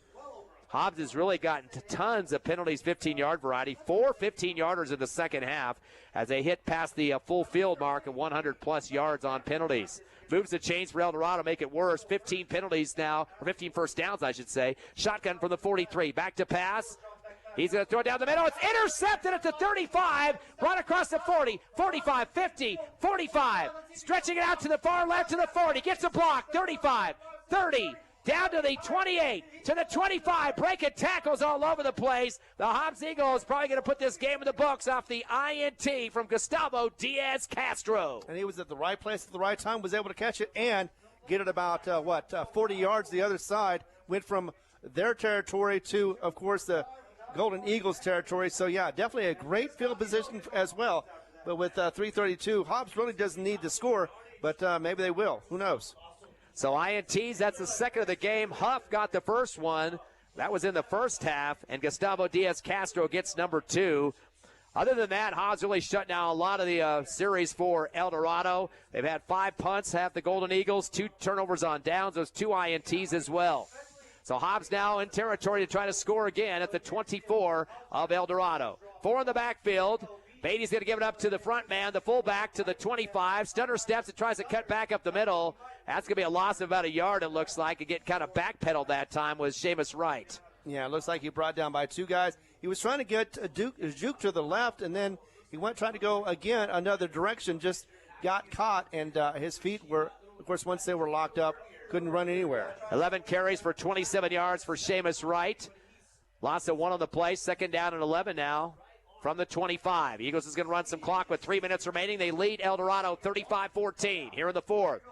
Receiver left and right. 4 in the backfield now. Shotgun, pitch to the left side. Here comes Kennedy, 30, 25, far sideline, 20, and runs out near the first down marker at the 15. It's going to be close. Needed to get to the 15 for the first down. I think they'll give him about 9. I think he stepped out right before that, although the sticks look like they're starting to move. Nope, they're going to put him back where they lere. So they're going to see where they're going to mark him out. Makes like more like 8-yard pickup. Yep. So 8 yards for Kennedy. 9 actually, because he was 1 back. Yeah, that's so 9 yards. 9 yards. That's going to be Kennedy's pickup on that one. And they probably ran over the sticks, so they had to pick those up. 53 yards in the first half on the ground for Kennedy. 59 overall. Shotgun. Handoff to the left side across the 15, 10, 5, and Ricky Gonzalez all the way down to the 3-yard line. His first carry of the ball game. And that's a 15-yard pickup for Gonzalez, his first of the game. And if it wasn't for Diego Hernandez, the junior on the Golden Eagles, that would have definitely been another touchdown. He was rambling all the way, barely got touched until that one, and brought down about the 3. 14-yard pickup, or 14 first downs. That was a 15-yard pickup for Gonzalez, now at the 3. First and goal. Hobbs knocking on the door again with 2:20. They want to run the clock there, so they stand up and look to the sideline, take as much time off that play clock, which is now underneath 10 seconds. Hobbs will get themselves lined up. Clock to 3 on the play clock. 4 in the backfield again. Shotgun Beatty. Handoff up the middle to right. Angles left. They gets knocked down about the same spot, the 3-yard line. I think he might have got some forward progress back to the line of scrimmage, but they're not in any hurry here. Clock underneath 2 minutes now left in the 4th, and a 35-14 lead. 21 points by Hobbs here in Albuquerque. The number 8 seed upsetted by the Hobbs Eagles, making the long road trip from Lee County, New Mexico. Hobbs going to take their time, hands on hips, looking to the sideline, letting that clock run to get the play call. It looked like that was Gonzalez, but either way, nice run and running down the clock as well. Like you said, just about 90 seconds to come here in a second. And Hobbs in the driver's seat, about to get this victory. They keep 4 in the backfield, including quarterback Beatty. He has 3 around him. Hand up the middle. And it looks like just a big battering ram going on there. And looks like just going to get to the line and stop. And the ball knocking him backward just a bit. And that's Seamus Wright again. No gain on the play on that one. So back-to-back zeros, but the clock is what they're looking at better to keep it rolling and get this game in the books for another victory on the season. Would make Eagles 7-4, and Eldorado would lose their final game of the season 7-4 as well. Exactly. It looks like they're not going to be taking any timeouts. They pretty much have accepted this defeat, did the Golden Eagles. Yeah, the better Eagles getting the win. The black and gold on the road here tonight as they upset that number 8 seed. Again, number 1 next week. La Cueva going to host here in Albuquerque. Don't know what field that'll be, but there's 3 to pick from: Lucinda, Wilson, and Milne. The shotgun back to Beatty. He's going to take the knee down there. So he'll lose about 3 yards, but that's designed that way. And that should be the last play of the game, I believe, down to 25 seconds. And the Hobbs Eagles, a big win on the road tonight here at Wilson Stadium as they let the last 20 seconds run off here. A big win for the Hobbs Eagles to even their record against the Golden Eagles in the playoffs since 2015 at 2-2. But the Golden Eagles are going to finish their season with a record of 7-4 for Coach Charlie Dotson. Last few seconds come off the clock here, and that will do it. Of course, the last time they played here back in 2015, the Eagles losing a bad one, 70-20, but turning the tables on those Golden Eagles tonight. Final 35-14 as Hobbs improves to 7-4. We'll take a 3-minute break, come back with the Hobbs Eagle post-game show live here at Wilson Stadium. You're listening live to Hobbs Eagle Playoff Football on the radio, Cool 95.7, on your app on your cell phone as well, on the internet, HobbsAmerica.com and YouTube. Eunice Pump and Supply has been around for over 30 years and is excited to continue their services to the community. They take pride in their employees and their hard work and dedication, and most importantly, take pride in the youth of Lee County. Eunice Pump and Supply is a proud supporter of all Lee County athletics and academics. Eunice Pump and Supply, 1310 Avenue O in Eunice, another proud supporter of Lee County athletics. First American Bank believes success comes from building personal, long-lasting relationships that are built on mutual trust. We take a consultative-driven approach to get to know you and your business. We offer a wide array of banking and digital solutions, plus more than a century of local experience. So, with First American Bank as your trusted partner, when you succeed, we do too. Find out how we can get it done for you. First American Bank, local first since 1903. Member FDIC. High school sports build character and responsibility. That's why Albertsons Market congratulates and encourages the area high school teams in their quest for a state championship, saying we're behind you all the way. You too can show your support for the Hobbs Eagles with Hobbs Eagles Black and Gold apparel. There's a large selection of Eagles shirts and caps to choose from at your Hobbs Albertsons Market. You're in for something fresh at Albertsons Market, corner of North Rhymes and Venter and Hobbs. Forest Tire is celebrating 80 years in business. There's always another task to tackle, but making your to-do list disappear generates a ton of wear and tear on your tires. Do more for more miles with the Michelin Defender LTX MS tire. Whether it's hauling your boat up to the lake or driving through the job site, Michelin designed a tire that's tough enough for anything. Stop in today for the Michelin Defender LTX MS tire and get back to task mastering. Forest Tire, keeping you rolling since 1944. NMR Pipeline is a highly qualified, dedicated company, leading in performance with management and employees who've provided over 45 years of service in pipeline maintenance and construction within the oil and gas industry. NMR Pipeline, 300 South Main in Eunice, or call 394-0144 for more information. Again, 394-0144. NMR Pipeline is proud to be a supporter of all Lee County athletics and academics.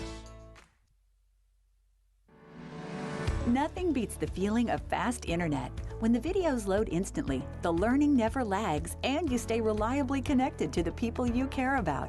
At TDS, we're dedicated to delivering blazing fast speeds up to 1 gig that go beyond your wildest expectations. Say hello to high-speed happiness. Say hello to TDS. Visit hellotds.com. Internet speeds are up to and not guaranteed, subject to availability. Terms and conditions apply. See website for details. NMJC, success through learning. My future's looking brighter. My life's an open door. New Mexico Junior College gave me the chance I was looking for. Affordable education designed to fit my needs. Now every day is filled with opportunity. NMJC, success through learning. NMJC.edu. Did you know that Lee County State Bank drive-up lanes are open late? Interactive tellers give you convenient, extended drive-through hours Monday through Friday, 8 a.m. to 7 p.m. Lee County State Bank ITMs feature a screen which connects you to a live teller inside the bank to assist you with your banking transactions. No need to rush to the bank, with Lee County State Bank's extended ITM drive-through lanes conveniently located near you in Lovington, Hobbs, and Eunice. Lee County State Bank, member FDIC. Lasco Construction is a proud partner in education in Lee County. Lasco Construction is your hometown construction company. Lasco Construction encourages you and business owners to support Tatum, Jow, Lovington, Eunice, and Hobbs businesses. Buy as much as you can locally, which is why Lasco Construction always supports the youth of Lee County. Lasco Construction supports you. Call 393-9161 for all your construction needs. Support your community. IPS Incorporated is a proud member of this community. IPS is the turnkey solution in the oil patch. One call to IPS for your upstream and midstream solutions comprising of dirt work, electrical, pumping, and crane service, plus your automation and control is all handled with one call. One call for every aspect of your oil and gas project. Google IPS Hobbs or simply call 393-1417. IPS, the turnkey one-call oil and gas company.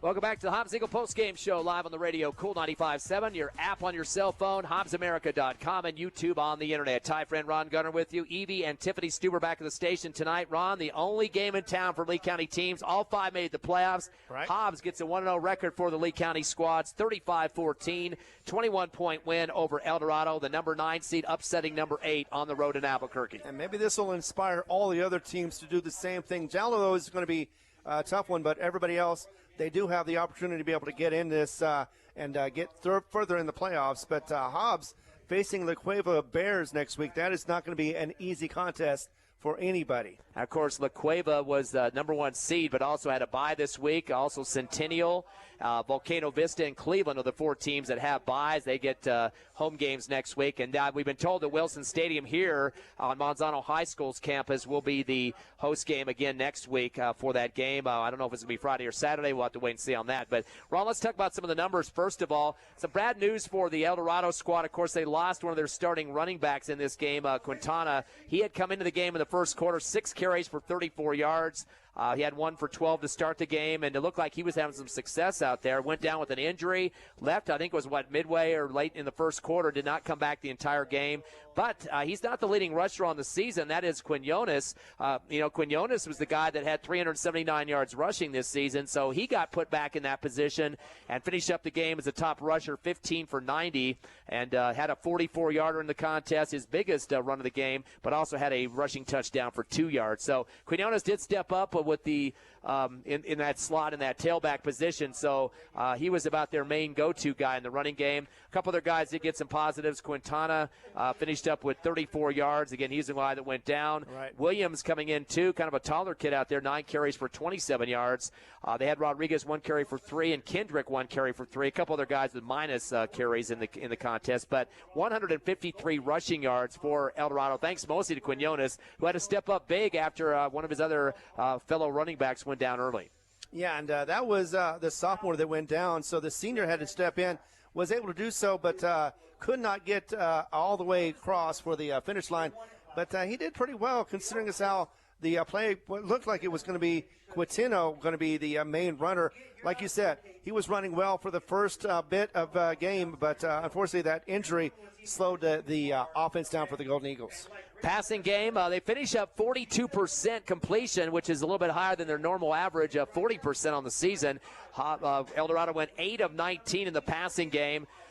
Their biggest receiver, Moorhead, had 3 catches for 55, but a majority of those coming off a 47-yard touchdown reception. So, the other 2 that he had were 4 and 4 yards apiece, so not much going on after that. But 3 for 55 with the touchdown. Other than that, not much going on. Morrison had 1 catch for 8 yards. Dominguez 1 catch for 5 yards, and it looked like Quinones 3 catches for -2. So only 4 receivers coming down with catches in this game. Again, 8 of 19 in the passing department. They did manage 15 first downs in the contest. They had some sustained drives going on. They just could not punch it in for much of this ball game. In fact, all 14 of their points coming in the first half of action. Hobbs had the last 2 touchdowns in the second half. They had 153 on the rush, 66 in the pass for just 219 yards. And we were mentioning in the pregame show and throughout the contest that they only came in averaging 20 points a contest, and tonight didn't even get that high.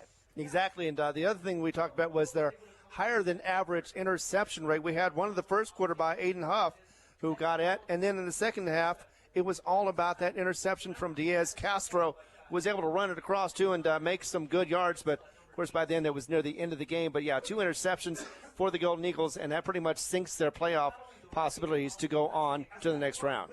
They had 9 penalties for 71.5 yards. Some of those were half the distance. That's why the decimal there. So they had some issues when they had a couple of 15-yard penalties, but Hobbs really is the one that had started to gain those penalties, a big 15-yard stuff going in the second half. Finishing up with 5 punts were Eldorado, 2 turnovers on downs, and you mentioned the 2 INTs. And Huff, and who was the other INT? What was our second? That was Castro Diaz. Yeah, Castro Diaz. And definitely some great stuff. We should also mention, too, Hobbs doing a great job of punt returns in this game. Adrian Moore, one rush for return for a touchdown. Another one was called back on a block in the back. He would have had 2 special teams punt returns for touchdowns. Just ended up with 1. But, boy, talk about some great defensive play by Mora. It was pretty darn close, too, because we thought it was going to be one of those situations where it looked like he was going to do the same thing. He ran to the right, was able to skirt that sideline, and then he broke it out to the left. But unfortunately, by that time, the penalty had already happened, and it was going to be brought back. Who are our standouts and tacklers in this game for the defense tonight, Ron? As always, you got to tip your hat to the main guy, and that is, of course, well, Baez had 1, but most of it came from Tristan Davis, as he had 5.5 sacks, actually 6.5 sacks, I'm sorry, and Aiden Hoff actually was out there too. Besides the interception, he had 5.5 tackles. And we also had Jacob Diaz, total of 6 tackles. The first half was 4, and he also had a sack in the backfield. So 6 tackles and a sack, that helped his numbers as well. Again, holding Eldorado to just 219 yards in this game, 153 in the run, 66 in the pass. Let's look at the Hobbs Eagle offense now. Triple digits tonight for the quarterback, Brock Beatty. 11 carries, 115 yards. Quite a few double-digit runs. He had one for 24, one for 18. Didn't have a rushing touchdown, but that big one to start the game, 60 yards. He almost got in the end zone on that big run. Yes, he did, too, and definitely was wanting to see that, saw those goal lines and thought, ooh, there's a touchdown. But, sometimes it doesn't work out. I think he came about maybe 15 yards shy of the end zone on that 60-yarder that he had to start the game. So 115 yards, best of the season for Brock Beatty. Had some good help, too. Amarian Kennedy, 8 carries for 59 yards. Had a quiet first half, just 6 yards on 2 carries, but came with 53 in the second half, including the 21-yard rush for a touchdown. I blame it on fresh legs. I think he was out there. They wanted to see what they can do with, the runners, keep them fresh, keep them running, like they do with basketball sometimes. You rotate your lineup around and just keep those fresh legs. They're strong and powerful, and I think that worked out for the Hobbs Eagles. Sophomore Seamus Wright, 13 carries for 27. Most of his yards in the first half were he had 7 for 22, including the 1-yard rushing touchdown. But not a lot going on in the second half for him. He got the ball quite a few times, about 6 carries in the second half. But still, that kid's got 2 more years left on this team, and you can just imagine what his bright future is going to be with Hobbs. I know, and I think what we're going to see now, we've seen it in the past where Hobbs is usually a passing offense, but this time around, I think they're going to be relying more on the run. But Stevens has always talked about the fact he likes to balance offense, and, of course, you have to have one for the other. You open up your offense with your running, and then next thing you know, you can do some passing. I think the only problem was just making those connections. We had some problems in the first half, but the second half, I think those were cleaned up and definitely got some nice passes to French and all the others, and especially with Braddock.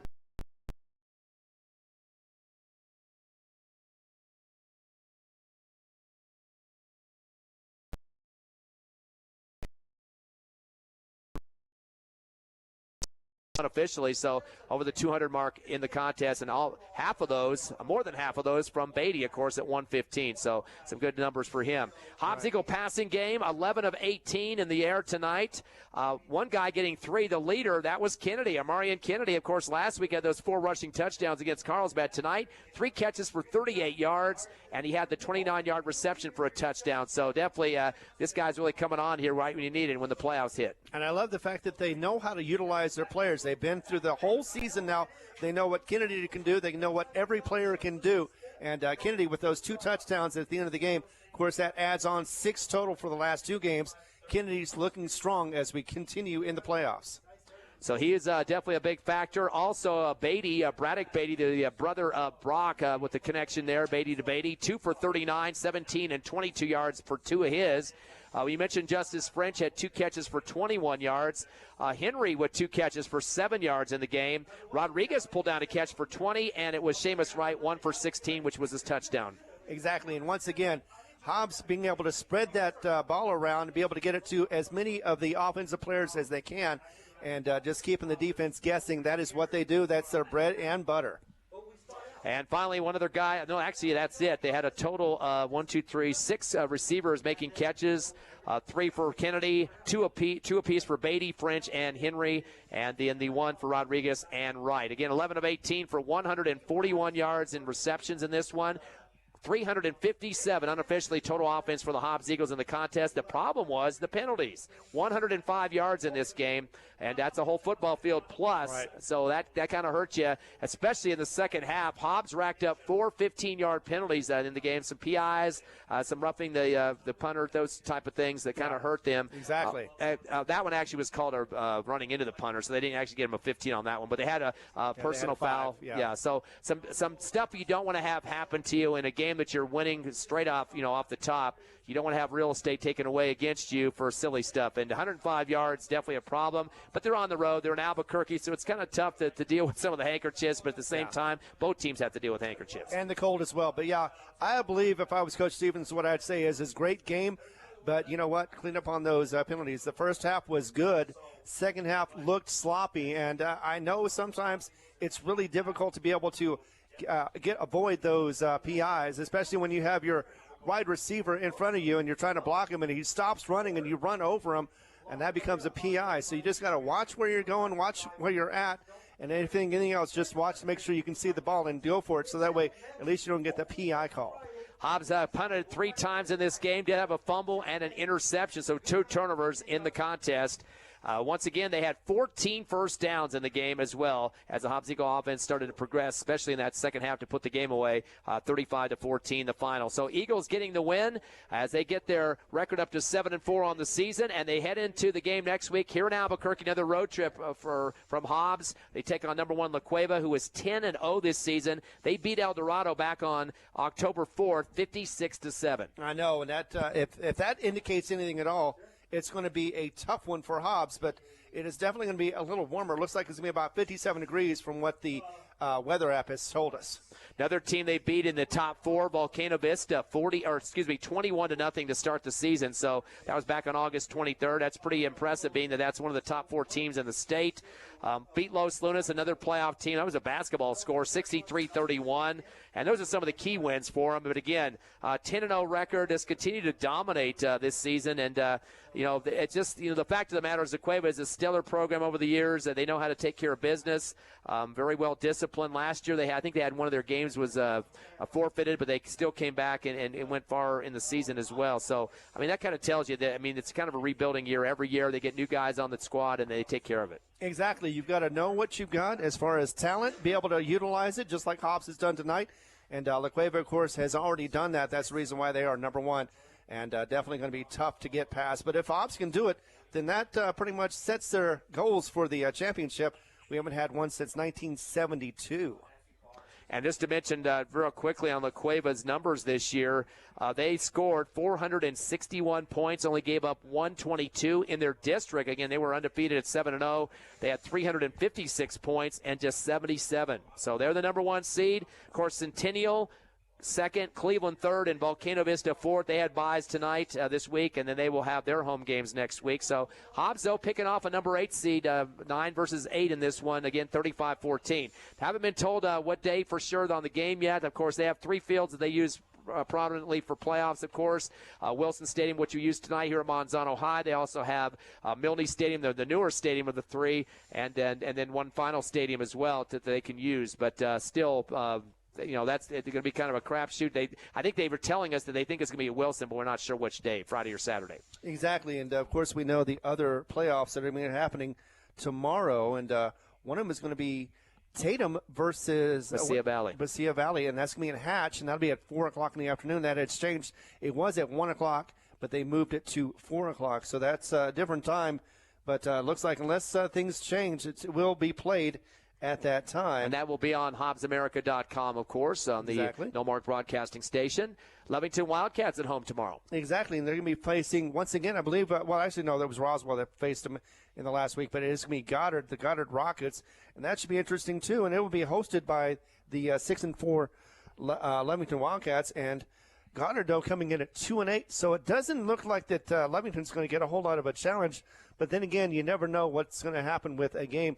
2-8, they have got nothing to lose. They could come in there and decimate Lovington. But again, most people would be like, no, Lovington's pretty good. I don't think that's going to happen. Yeah, they are going to be at 1 o'clock, I believe, on that one from the Blue Turf there in Lovington. That will also be on the radio at KZOR 94.1 and on HobbsAmerica.com with video on that contest. Exactly. Also, the Jal Panthers, well, let's go back to Eunice. Eunice has a home game Saturday. Exactly. Looks like it's also set for 1 o'clock. They're going to be facing Laguna Acoma, and that should be an interesting one, although, again, looks like Eunice is going to be favored to win. 7-3 is what Eunice has got.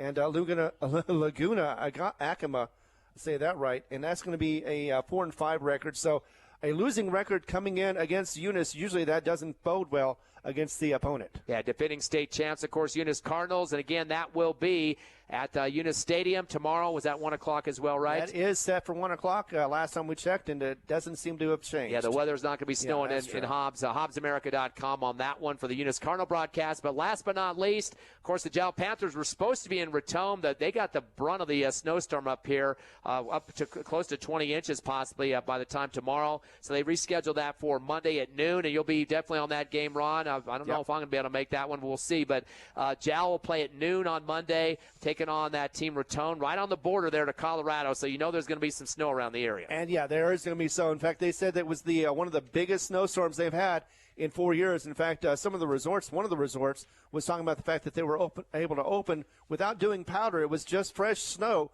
So they were happy about that. Of course, sometimes you get so much snow that you can't even go up there to the ski resort to enjoy it. So catch all those games, HobbsAmerica.com. We have all the teams lined up there for you. A few of them will not have video coverage due to NMAA rules, but the game on the radio, though, tomorrow will be Lovington on KZOR against Goddard Rockets. Again, I'd like to highlight our scores tonight. 16-yard pass, Seamus Wright scoring, of course, from Beatty.